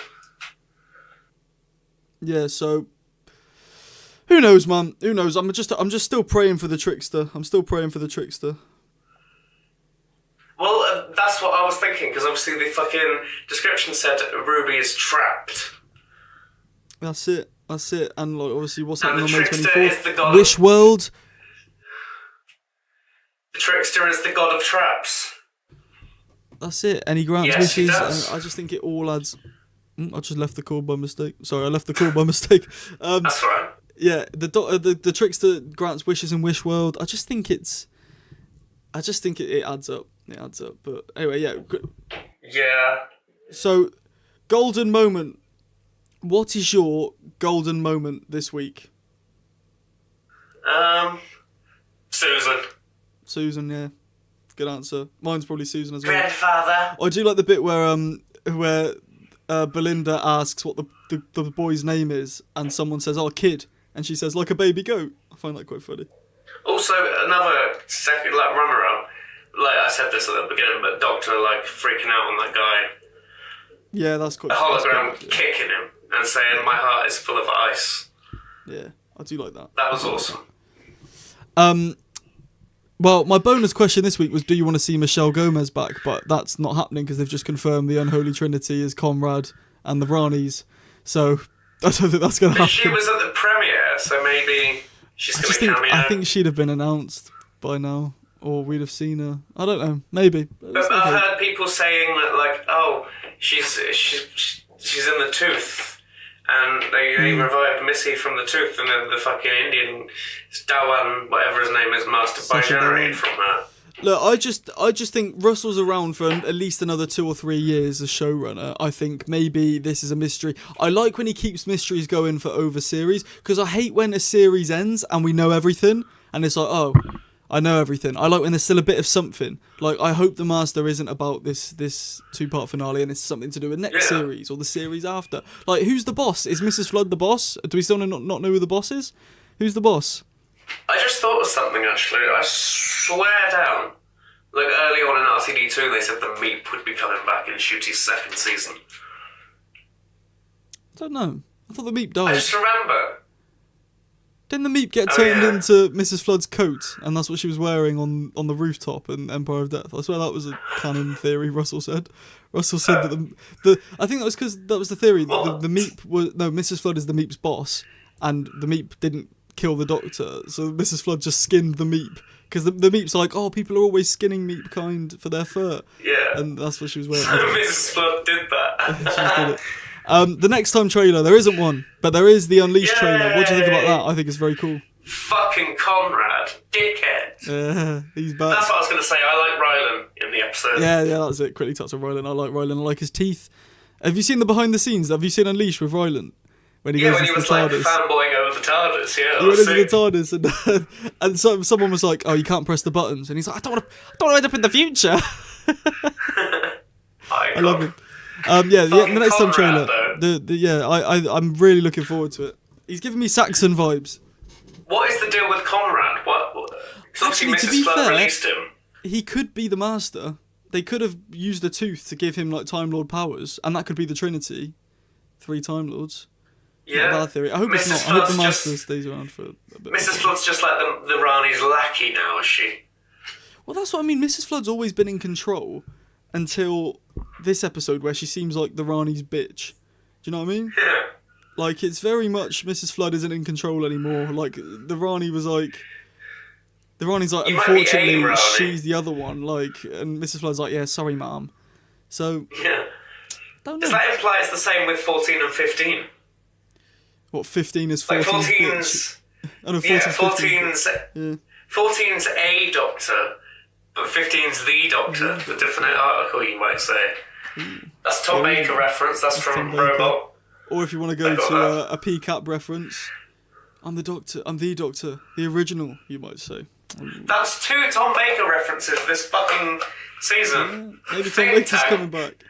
Those are the same episodes. It's the same episode. Yeah, hang on. Wait, it's the exact same episode. It's the giant robot coming back. Oh god, I bloody hope not. Wait, there's a giant T-Rex. Maybe it's from the same family. Well, a think tank made a giant robot T-Rex. Maybe. Who knows? And that picks up one of the companions with terrible green screen. That's it. Right, quickly, final thing we need to get through. What is your final ranking out of 5? Give it to me now. 3.5. Average. Yeah, I said 4, and I said 4.4 in my ranking. I think that's just because of the events. The reveal gives it higher, yeah. But I think as an episode, I'd say 4, 3.9, 3.8, something like that. It's better than last week. I gave that like a 1.5, 2. I gave that a 1.8 out of 10, out of 5. Yeah. Here's Ollie Cut's views as well. I should put that at the end. Here's Ollie Cut's views. Okay, so I've just finished watching the episode, and oh my god, it was incredible. I am quite shocked actually at everything that happened. I loved the storyline. Return of Susan, that was really, really cool. It was a weird moment because there was nothing to say it was happening, and there all of a sudden she appears, so that's weird. We also saw a side to the Doctor that I really, really didn't like. He was insanely cruel that episode to the Hellions. And I was shocked. I understand it was because the Hellions put ice in his heart, and that was gonna happen. But it's crazy. It's how he seemed to have no mercy until Belinda came. He the only person he listened to was Belinda. That's when he sort of clicked and thought, "Oh fuck. What am I doing?" He didn't listen to Susan in his head, which was weird. He sort of overrided it and was like, "No, I'm not. I'm going to carry on." And then Belinda comes in. He actually finally stops and realizes and takes off a glove and is like, "What have I become?" Anyway, moving on from that, I really like the message at the end. Towards the end, sorry, with the song and her sort of going against the corporation for what they've done. That was a really strong message, and I really like it because we do see that nowadays as well. It is a reality in our own world, so very fitting.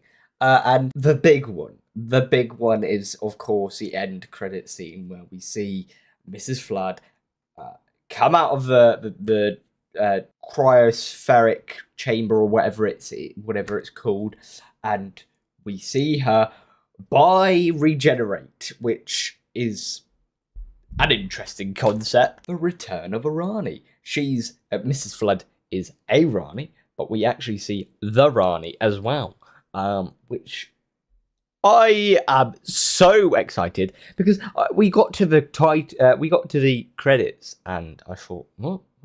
Where do we see Mrs. Flood? Is that the next episode? I mean, obviously, very quickly cuts to the end credit scene, which was insane, and I cannot even process what happened. I cannot wait for next week. I think it's going to be a banger of an episode. Who knows? I might even be back on the podcast next week. I hope everyone else enjoyed the episode, and if you're seeing this, then that probably means that either I've uploaded it on my own channel or I didn't turn up to the podcast, which is very sad. But yeah, those are my thoughts from the most recent episode. Incredible banger. Omega. Omega, good, guys. The Ran is back, and so is Omega. Guy, imagine 13 against Omega. Guys, no, this should have to explain it. He's gonna come out of the purple stuff. He was like an evil Time Lord. He's a bit camp and over the top. Very camp. She'd have to explain the Felorans. She'd have to be like, guys, this is Omega, the first Time Lord. He created the whole race alongside Rassilon and the other. Conrad did that for us. That's it. The other, not the other one was saying, the Three Doctors, you watched that earlier, didn't you? Actually, yesterday, yeah. Did you like it? It's alright, yeah. I prefer Inferno, though. I watched that the other day. Yeah. Inferno's good. I like Spearhead from Space. It's my favourite classic story. What can I say? That is a banger. It probably helps that it was shot on film. So it was the only one they got in HD. Yeah. It's like the classic Who version of the 11th Hour, in my opinion. Because it's like resets. Not in terms of plot, but in resets. Vibes. But yeah, talk to me, Jack Collins, about, the fact we're in Wish World, the alternate reality We're all dead where Conrad's today. wishes come true. Yeah, so it's the world- 25th we're not of May. really I'm here. recording this. We're not We're really actually here. not here. We're literally, we recorded this last week. Yeah, the Earth's been fucking crumbled into pink stuff and exploded, and there's taxis and the Statue of Liberty everywhere. Fucking Wish World. Yeah, People I like. they're saying it's like WandaVision, but I've never seen WandaVision. So I don't like Marvel. I don't like superheroes. No, me neither. That's probably gonna piss off a lot of people. I vibe with Doctor Who, but I'd never liked superhero movies. Well, all these motherfuckers on about Avengers. No, that's how I felt when I saw. I like Infinity War and I like Endgame, mate. I like the Stolen Earth. Earth and Journey's End. That's exactly. Fucking Sarah Jane and the Torchwood lot, and fucking Martha came back. You even got Michael Brown. Hi, the Martha. American. Hi. You even got Michael Brown, that's all the you need. American Thomas the Tank Engine narrator, which is a nice touch. There you go. That's a fun fact He you was learned like the today. unit guy. He was like the Asterhagen key. The terrible narrator. by the Martha, way. you gotta take this key. You gotta take it and use I'm it. tired. Anyway, we're getting It cross. took me home. Yeah, we are. Yeah, completely on the wrong cross-references. track. But yeah, great episode. I hope they're as good as that in my fucking dreams. Anyway, yeah, Wish World. I like the vibes. I like the sort of faux 1950s sort of thing that they've got. Yeah, I going on like there. that. I didn't know how I would feel about the Doctor and Belinda being a married couple for a little bit. I sort of was very split and like, I don't know if this is gonna work for me. But it did. Yeah, but you It got all these did. people shipping them on fucking Twitter and that. He's gay. He's gay. Oh, that reminds me. I wouldn't say I liked it as such. It was an uncomfortable scene. But I like when Colonel Sexy was like, "How can you find another man beautiful?" Yeah, that's the thing, innit? So Conrad obviously strikes me as homophobic because he is not a very nice man. He's classic right winger. Fucking. That's what I mean. It would make sense in his wish world to have homosexuality be wrong. So that's why I said in my review, I like the continuity. I like how we see things. We know Conrad, and we know this is his wish world, and we know that these things are they're continuing on from what we saw of him in Lucky Day. And you got Belinda calling when he says about Rogue. She's like, "Hello, my husband's gay." My husband said he saw a man on the TV. Can we really like? Yeah, I actually like the plot twist of that, like where Belinda gets taken away as well. Yeah. She Mrs. rang Flood. up the police. Yeah. Mrs. Flood comes along. Man.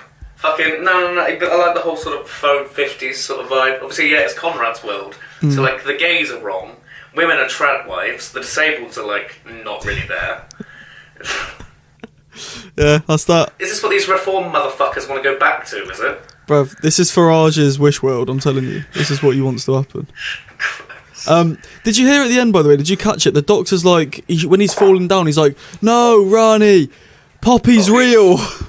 Yeah. What does that what's mean? About? I don't know. Is that I don't about know. how he said that he was daddy in Space Babies? I Well, hope it's that's something it. as He's minor like, as that. "I wish you were. I wish I were your dad." Maybe wishes come to life. Maybe she's the god of wishes.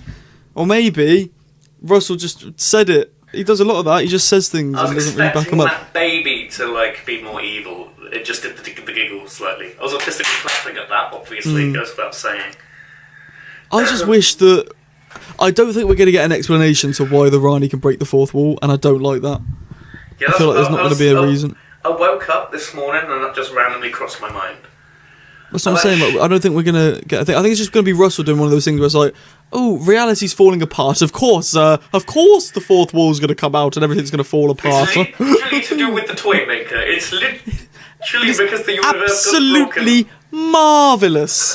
Marvellous. It's because the Doctor Yeah. literally bi-generated and now Mrs. Flood did as well and she can break the fourth wall. What I don't understand is, like, how was this Mrs. Flood's plan? Like, why was she sort of lurking around Ruby's sort of house? That's what I'm saying. Like, Breaking Mrs. the Flood fourth does it. wall. Mrs. Flood seems to be like the Rani's bitch, right? We said this last week. She seems to be the Rani's bitch. So why? But she didn't know she was going to bi-generate, so she's always had this plan. But it doesn't seem like it. I I've heard people saying that she was like chameleon arched, and then when she saw the TARDIS, it like came back a la Ruth, but why was she so creepy and like seemed she was in power, and now she's like the Rani's bitch? That makes no sense. Well, maybe when she was like, "Oh, seize his kingdom in my true name," she wasn't on about Sutek, she was on about Omega, and that was her plan all along.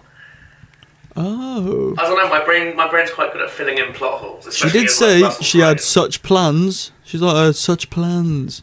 Exactly. So maybe she was. We know her plans. Seize his kingdom in my true name.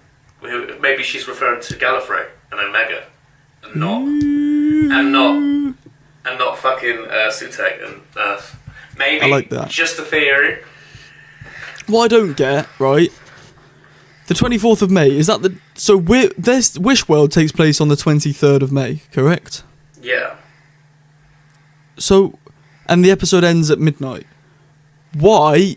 This whole time we've been thinking up May the 24th. No, it takes place on the 23rd, because they're like, oh, tomorrow's the 24th of May, Poppy, are you excited? Oh yeah. And then they don't go to sleep. But that's what I mean, they've been bigging up the 24th of May. So does that mean that the reality war is going to take place on the 24th of May, I'm guessing?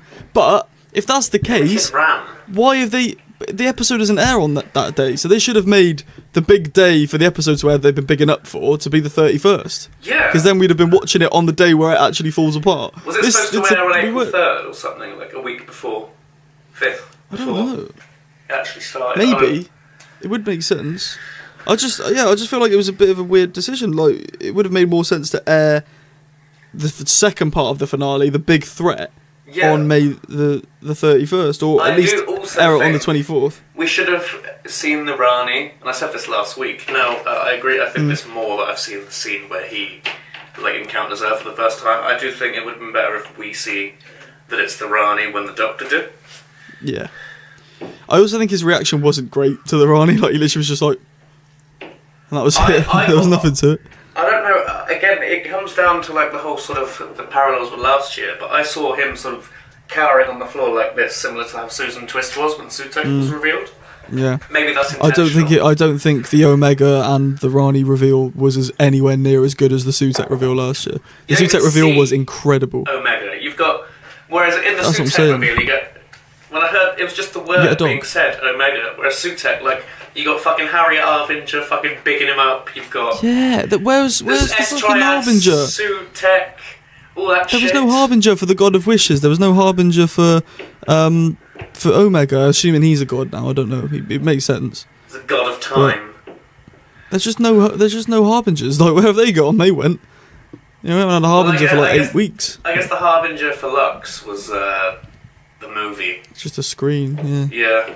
Or the spoon. But even that, that was... The spoons are weird. I mean, tables don't set themselves. Maybe the spoons are going to be involved. Rogue.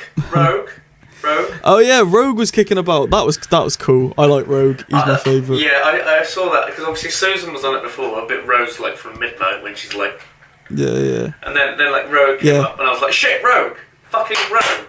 Yes, mate. I don't think we're going to see Rogue in the finale, sadly. I hope we do. It'd be nice if they get a little reunited at the end. But I'm not sure. I mean, maybe... Why Susan... There's so many things. How does Susan tie into this? Are they setting up... Is he setting up a next season? Because... Yeah, there'll be another season. Russell's got Series 5 scripts that he's working on now. He's very far ahead. On writing, but I'd love if the show just gets cancelled and he's been doing all that for no reason. Okay, so maybe it would be better that he spent more time on it now. Well, he could take on the feedback that we give him of don't make the Doctor cry. Although if Shooty goes, I hope he doesn't go. But I hope he doesn't go, man. Yeah, I love Shooty. He needs to see the fucking Daleks. He needs to fight the Daleks, Russell. I know. Well, there are theories the Daleks might be back. There's theories that have you seen the new trailer? There was there's a vault, and there's theories that the Master might be in there. That's where apparently the theories are that Kate picked up the tooth off the unit tower, locked it in the vault, and they're bringing out Missy, who's nice, to help them as to be a Time Lady against the Time Lords. Don't know if it'll happen. It could happen. That is a really good theory. I like that. I haven't thought of it like that. There's also theories that in the giggle, when the toy maker gets destroyed, Kate says, stick it in a vault and put loads of salt around it. Yes. So it could be the toy maker. Yes. Also, I forgot what I was going to say now. I like... It's gone. Sorry. It's gone. That's all right. Completely gone. Yeah. Completely gone. It'll come back. Something about you. It'll come back. If it comes back, just interrupt. Go. No, I've remembered it. Just do that. I've got a sad feeling we're not going to see Omega in the finale. I think he's just going to be. So. I got it. It came visionless. back instantly. My theory about Captain Poppy being the Doctor might be more plausible now. Someone pointed out on Twitter that the purple sort of sludge, fucking swirliness that we see in the reality war, like the end, is the same as the purple swirlings in the portal where the Timeless Child came out. Yeah. I looked at a picture of it after someone pointed that out. I was like, shit. That is a good theory. Oh my god! And this is the rift that the Timeless Child came through, and Poppy's the Timeless Child. Oh, Jack, you've bloody nailed it, dog. You've nailed it. Yeah, that's it. We've got it. We've figured it out here, live on this podcast. We figured it out. That is what's happening in the reality war. Stay clear, you lot.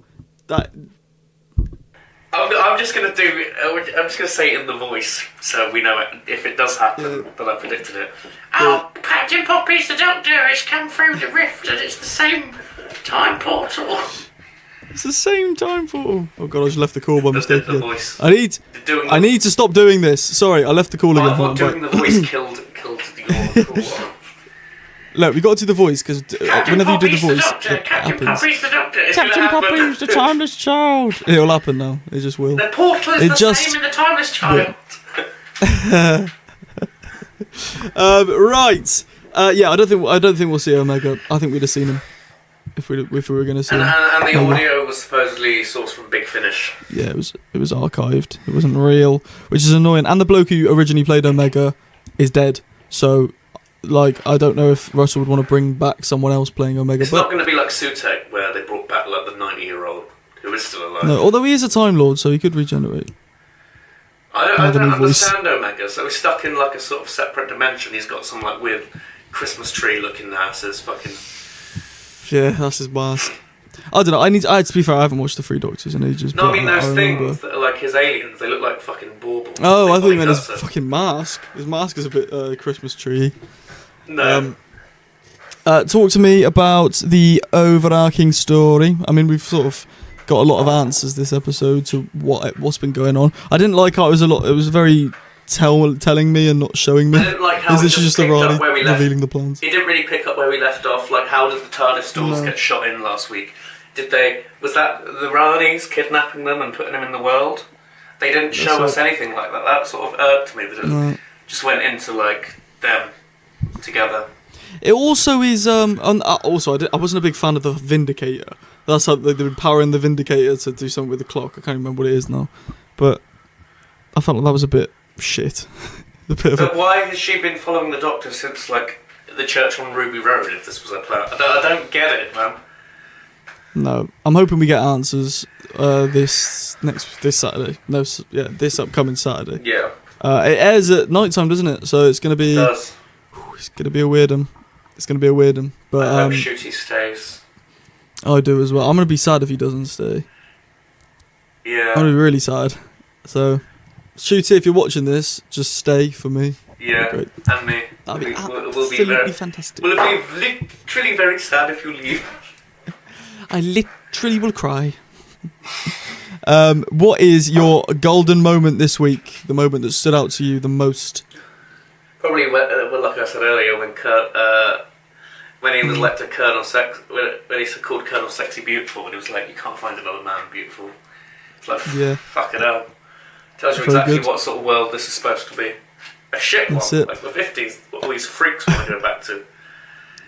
I like when Belinda and the Doctor get kidnapped and taken to the Wish World Tower thing, and the Doctor starts to remember, and Belinda's like, "Can you tell me what's going on?" And the Rani just turns to Belinda and goes, "Long story short, your husband's an alien and I'm an alien as well." And then she does the I'm from Gallifrey in the constellation of Cerberus speech. That's it, the classic David Tennant Titanic speech. Yeah. So iconic. It was good.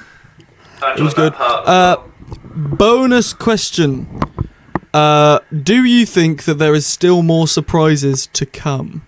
Or do you think we've got everything we've got now? Or do you think there's going to be a Missy next episode? Or there'll be a Trickster next episode? Or Ruby's mum will be important? Or Ruby's dad will be important? Or there'll be another big twist? It's not just a battle. What do you think? I don't actually know, because if there is, how is he going to wrap that up in like an hour and 10 minutes?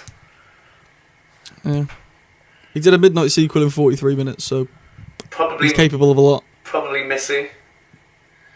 Yeah, you reckon? Yeah, or the whole Timeless Child thing. I'd like it. I mean, an hour is 66 minutes, right? That's a long time for Doctor Who. Like, I don't think Russell can write that long if there's not loads going on. So I reckon there could be more. There could be more. Because Russell's got quite a snappy pace, hasn't he?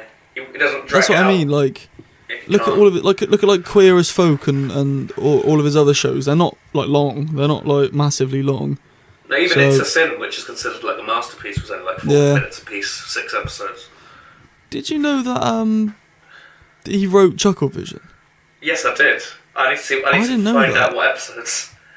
Yeah, I literally found that out the other day that he wrote Chucklevision, and I had no idea. And I find it quite funny that Russell T Davies has written Chucklevision. That's quite insane, isn't it? just a tad bit insane. There wasn't a Next Time trailer again, but there was the Instagram promo, which you sort of talked about with the big. There's something Gallifrey going on. Yeah, they're bringing back Gallifrey. That's what the master, Rani wants to do. Why the fuck did Chibnall not? Why did he destroy it again? The Moffat literally fucking did the whole Day of the Doctor thing where Gallifrey was fine, and he had to go the long way round. I know. And like Heaven Sent and Hellbent and that, just for chin balls to fuck it all up. I know. Honestly, I'm rewriting viewers. I'm rewriting the whole Chibnall era, and I'm going to post the scripts to you lot to read. And I'm basically taking every Chibnall concept. Don't fucking and destroy making Gallifrey. That irks me good. to no end. So I'm still on The Woman Who Fell to Earth at the minute, because I've been busy this weekend. I've renamed it 13. I think that's a better name for it than The Woman Who Fell to Earth. And I've split them all into 2 parts, because I feel like Doctor Who works better in 2 parts. You can work on pacing better.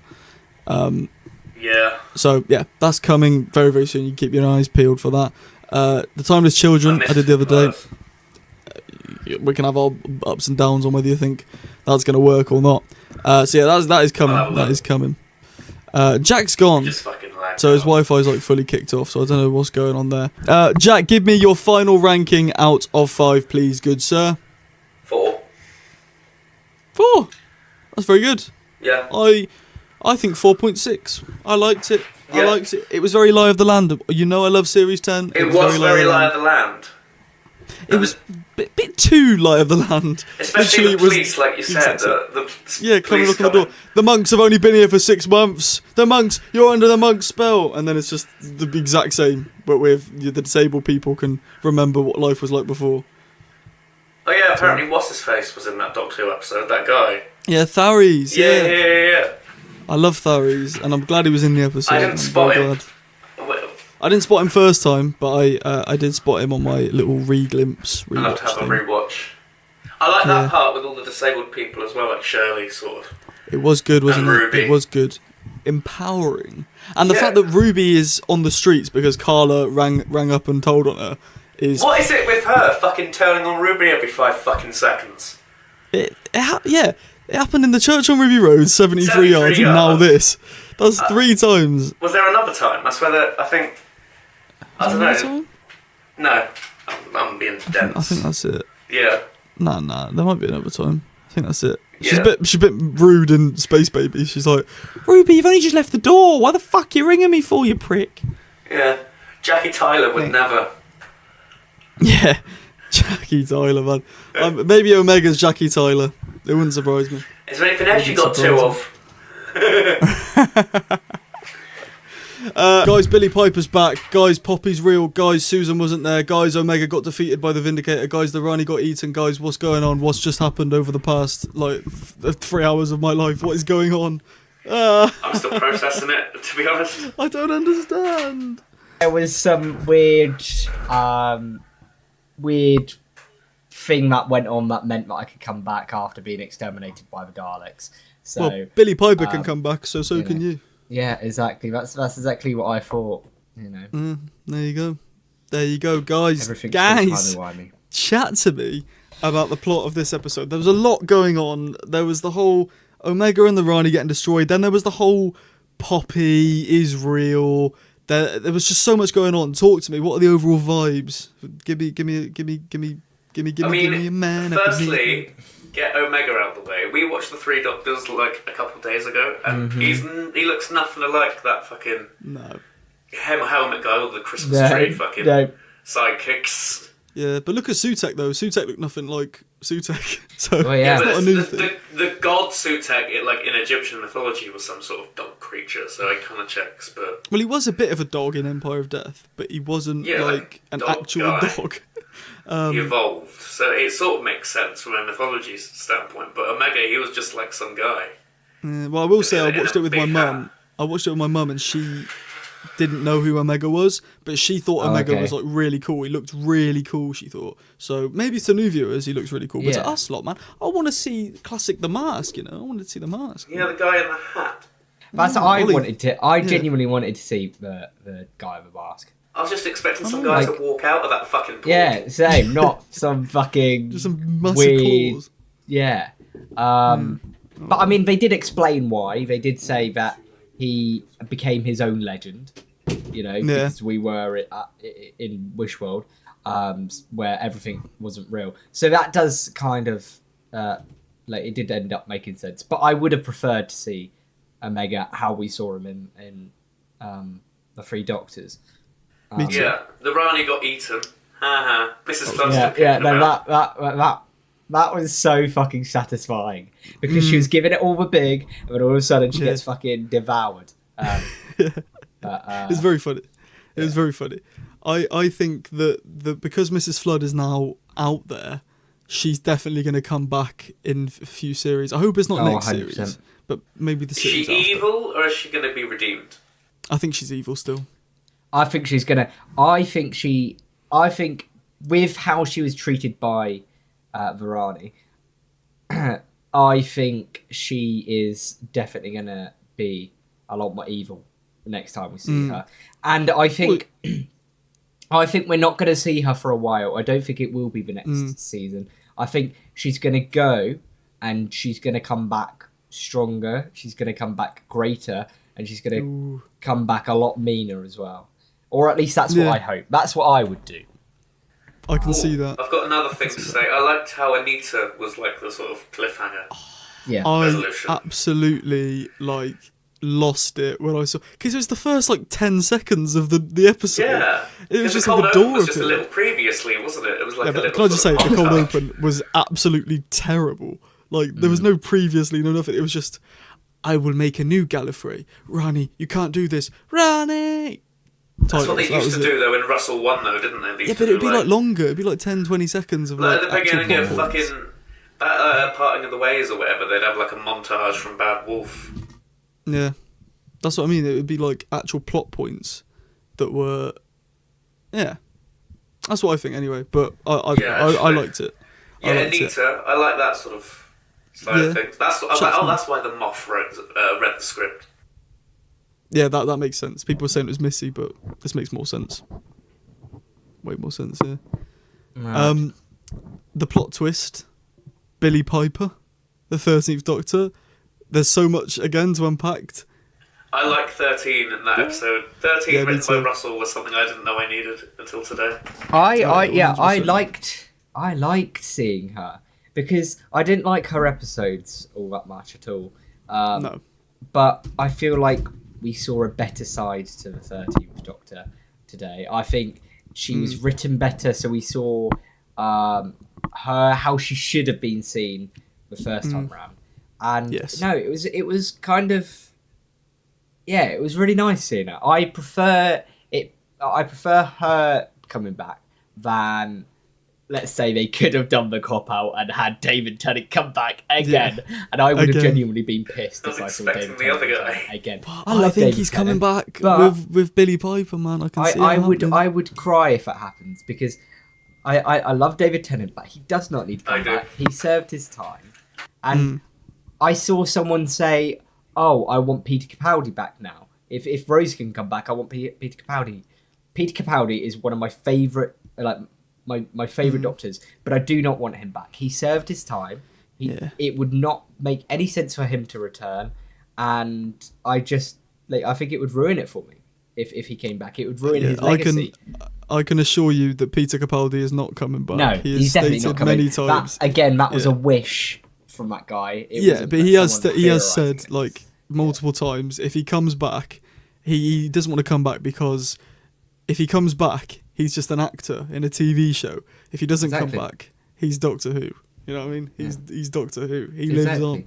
Exactly. So, I like that from PCAP. I love that. Big up PCAP icon, man. Yeah. Big up. Jack 13, tell me. What'd you think? Yeah, I like that scene with 13.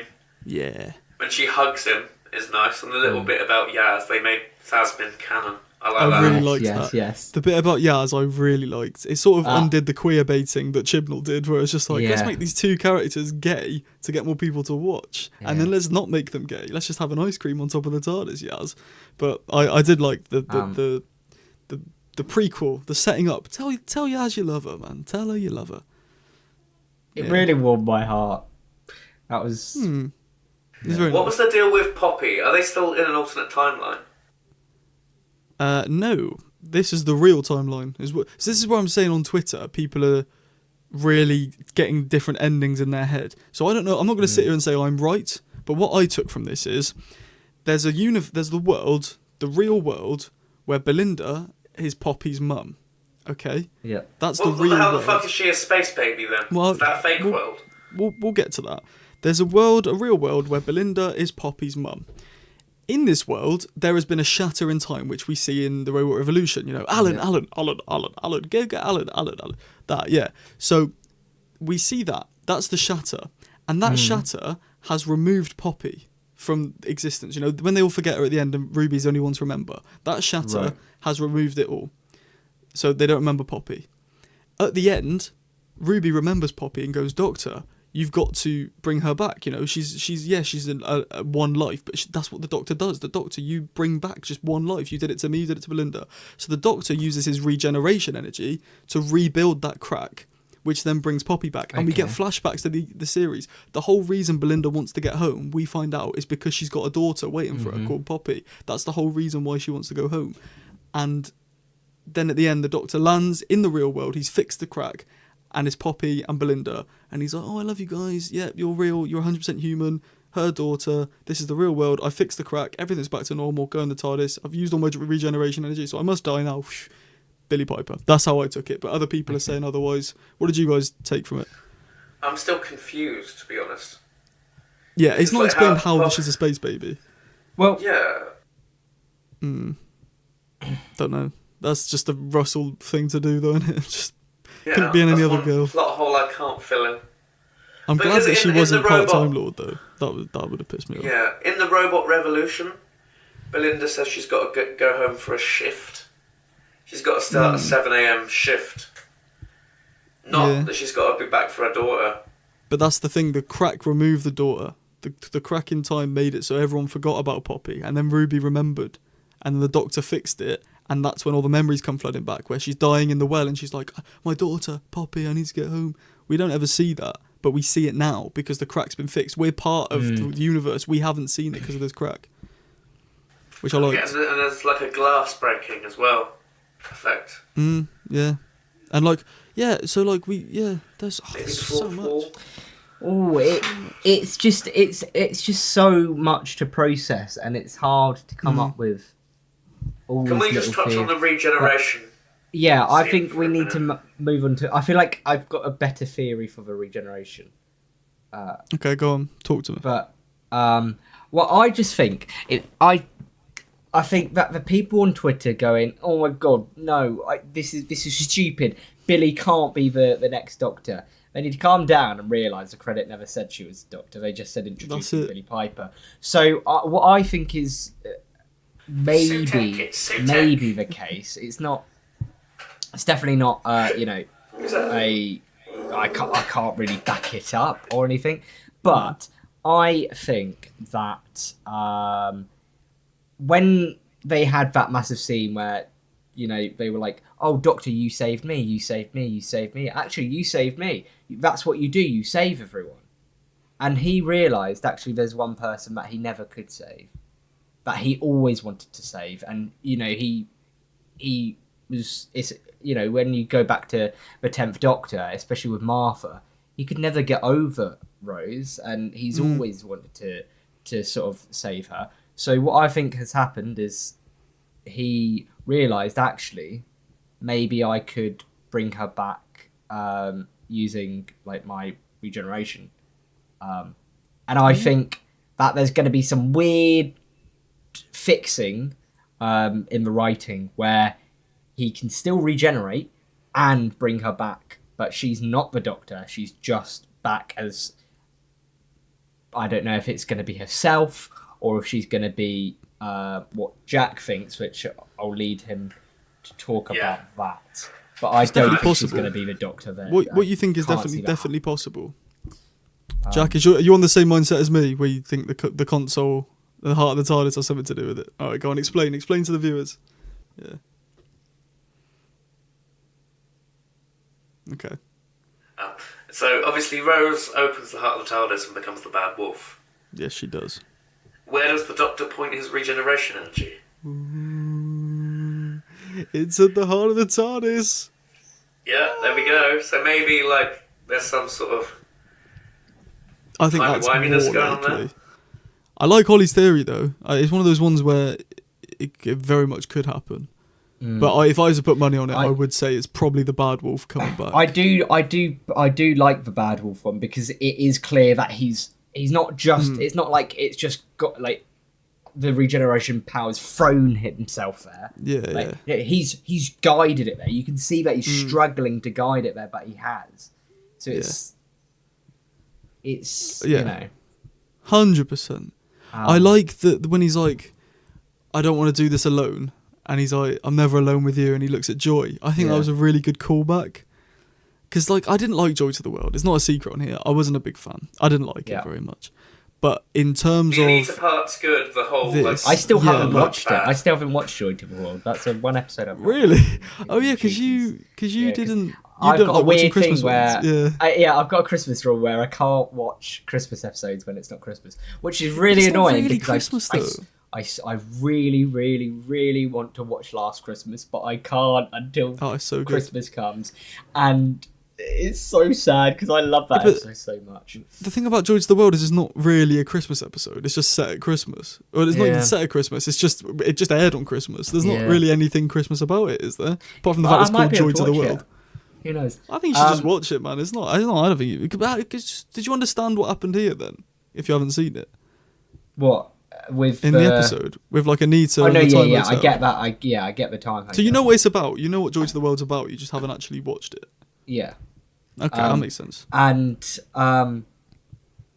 with your theory, Jack and Sam, I think that they could sort of go hand in hand, where he realised that one of the ways he could potentially bring Rose back is through the bad wolf entity, and maybe I don't know.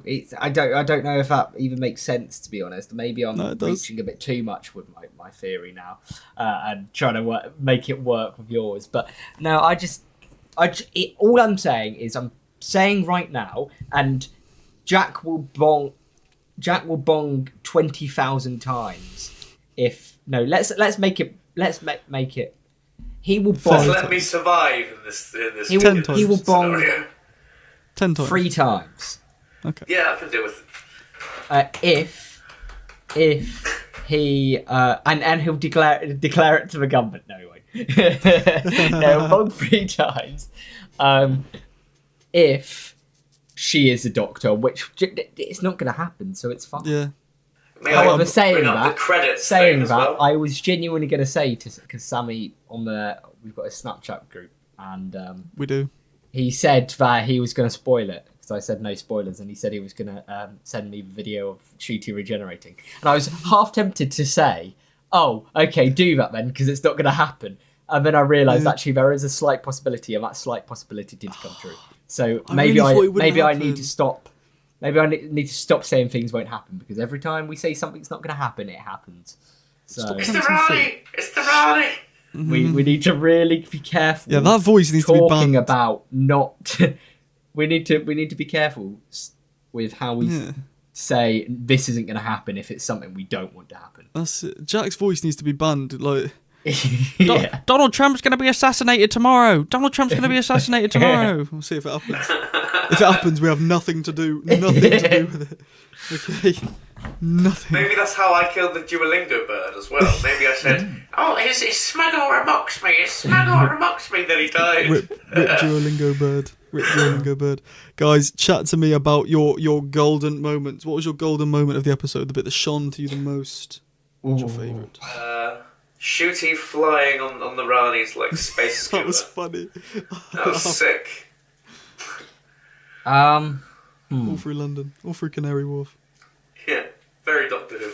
Oh, yeah. I would say Go on. mine was actually probably the Rani being eaten. Yeah. That bitch got too big for her boots. And seeing her get eaten, I was genuinely grinning. I was so fucking happy seeing her get eaten. That's it was so mean. fucking funny because she was giving it large, and then all of a sudden, literally seconds later, thank you, and eats it. So it was still so not quick over the as well. regeneration There was no either. build up. Yeah, the regeneration was good. Yeah, the regeneration was great. Yeah. Golden By moment, the way, probably not. The beautiful shot of the galaxy and the TARDIS spinning it. That like whatever he's in, supernova galaxy, whatever, looked incredible. It was definitely showing off the Disney budget, the last of the Disney budget, must I say. Yes. So yeah. Regeneration energy looked beautiful this time. Oh yeah. It was a bit of a weird, like it was quite friendly, don't you think? Like normally, think when Tennant regenerates, it blows up the whole TARDIS. This was bigger than that, but the TARDIS is still standing. So Yeah. it's quite a friendly. Well, yes, because he went outside, kind of. Like Which Jodie. is- might be. That was a Which unique is- regeneration. I like that. I wonder if outside. it's.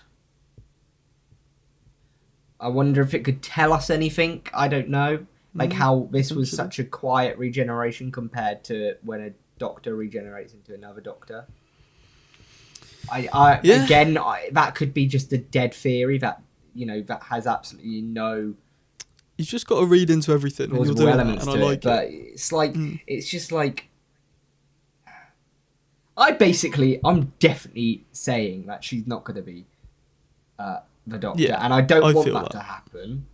But I'm I not. do. I'm also, if it does happen, I'm gonna be open to it, and I'm gonna give it a chance because I'm not gonna be like the twats on Twitter who are having a meltdown. 26-year-olds having genuine meltdowns over this, fucking throwing their toys out of the pram like a fucking baby. Yeah. Genuinely, somehow Poppy is better behaved than these kids on Twitter. Well, It's fucking crazy.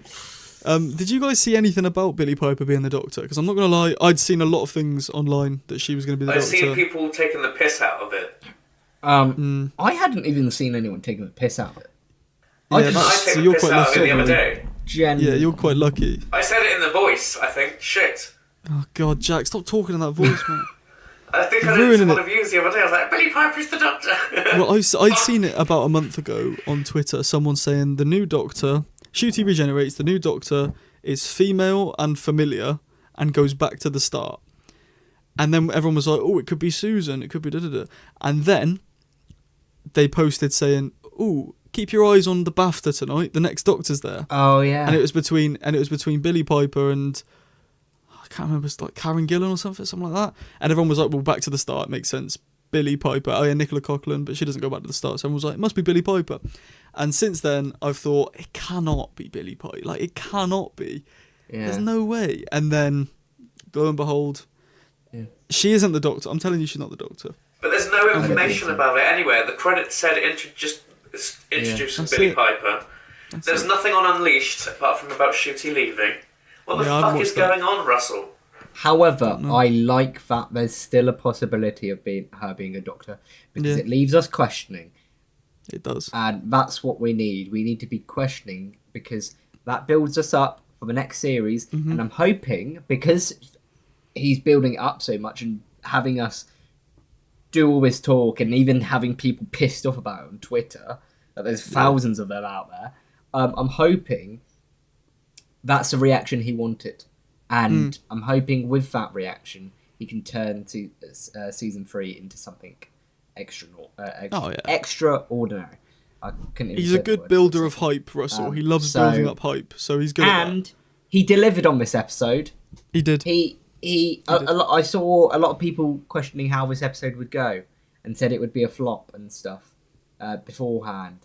But I personally think he delivered on every single promise he said about how it was going to be a big one and you shouldn't see spoilers. And also, talking about not seeing spoilers, when will people learn that for as long as they're on social media during the airing, they are going to get spoilers? Stop complaining. Go off social media. Turn off notifications. And even delete the apps if you need to. Because that's the only way you're going to avoid spoilers. That's it. People kick off at me all the time. Be quiet. Keep off. Of course. My golden moment of the episode was when Murray Gold played Where There's Tears, There's Hope, which is my favourite song in all of Doctor Who and hasn't been heard in 8 years, and I loved it very, very much. Big up season 10. I love it. Inject it into my veins. Now, I think that's all we've got time for today, because we don't want this to run over too long. They're normally about 20-25 minutes, which is what we're at, unless there's anything majorly stand out that you feels like want it's to been talk longer, about. though, I have to say. It does, yeah. Well, we talked about a lot. That's what I like about these episodes. We jam pack a lot into this time period. But do you guys? Is there anything out of that we need to talk about? I'm just gonna say I'm gutted that Shooty left. I'm genuinely sad about that. Because he's like I wanted to see him for a third. He's technically my Doctor, like my first one I've seen sort of unfold, apart from like David Tennant, who was like series 4.5, basically those 3 episodes. Yeah, you're not wrong. So technically, it's and he really shone. He did, yeah. Just oozes. And he really shone this season. Oozes with like charisma and vibes. And... Season 1, I feel like he was getting into the character, and season 2, I think he really shone. And it's sad that we don't. I'm gonna miss him. I'm genuinely gutted. I will as well. Well, rest in peace, Shooty Gatwa. No, rest in peace, 15th Doctor. Shooty Gatwa's still alive. Yeah. Rest in peace, 15. Don't do that in a voice, Jack. Yeah. Don't you fucking dare. Don't you worry.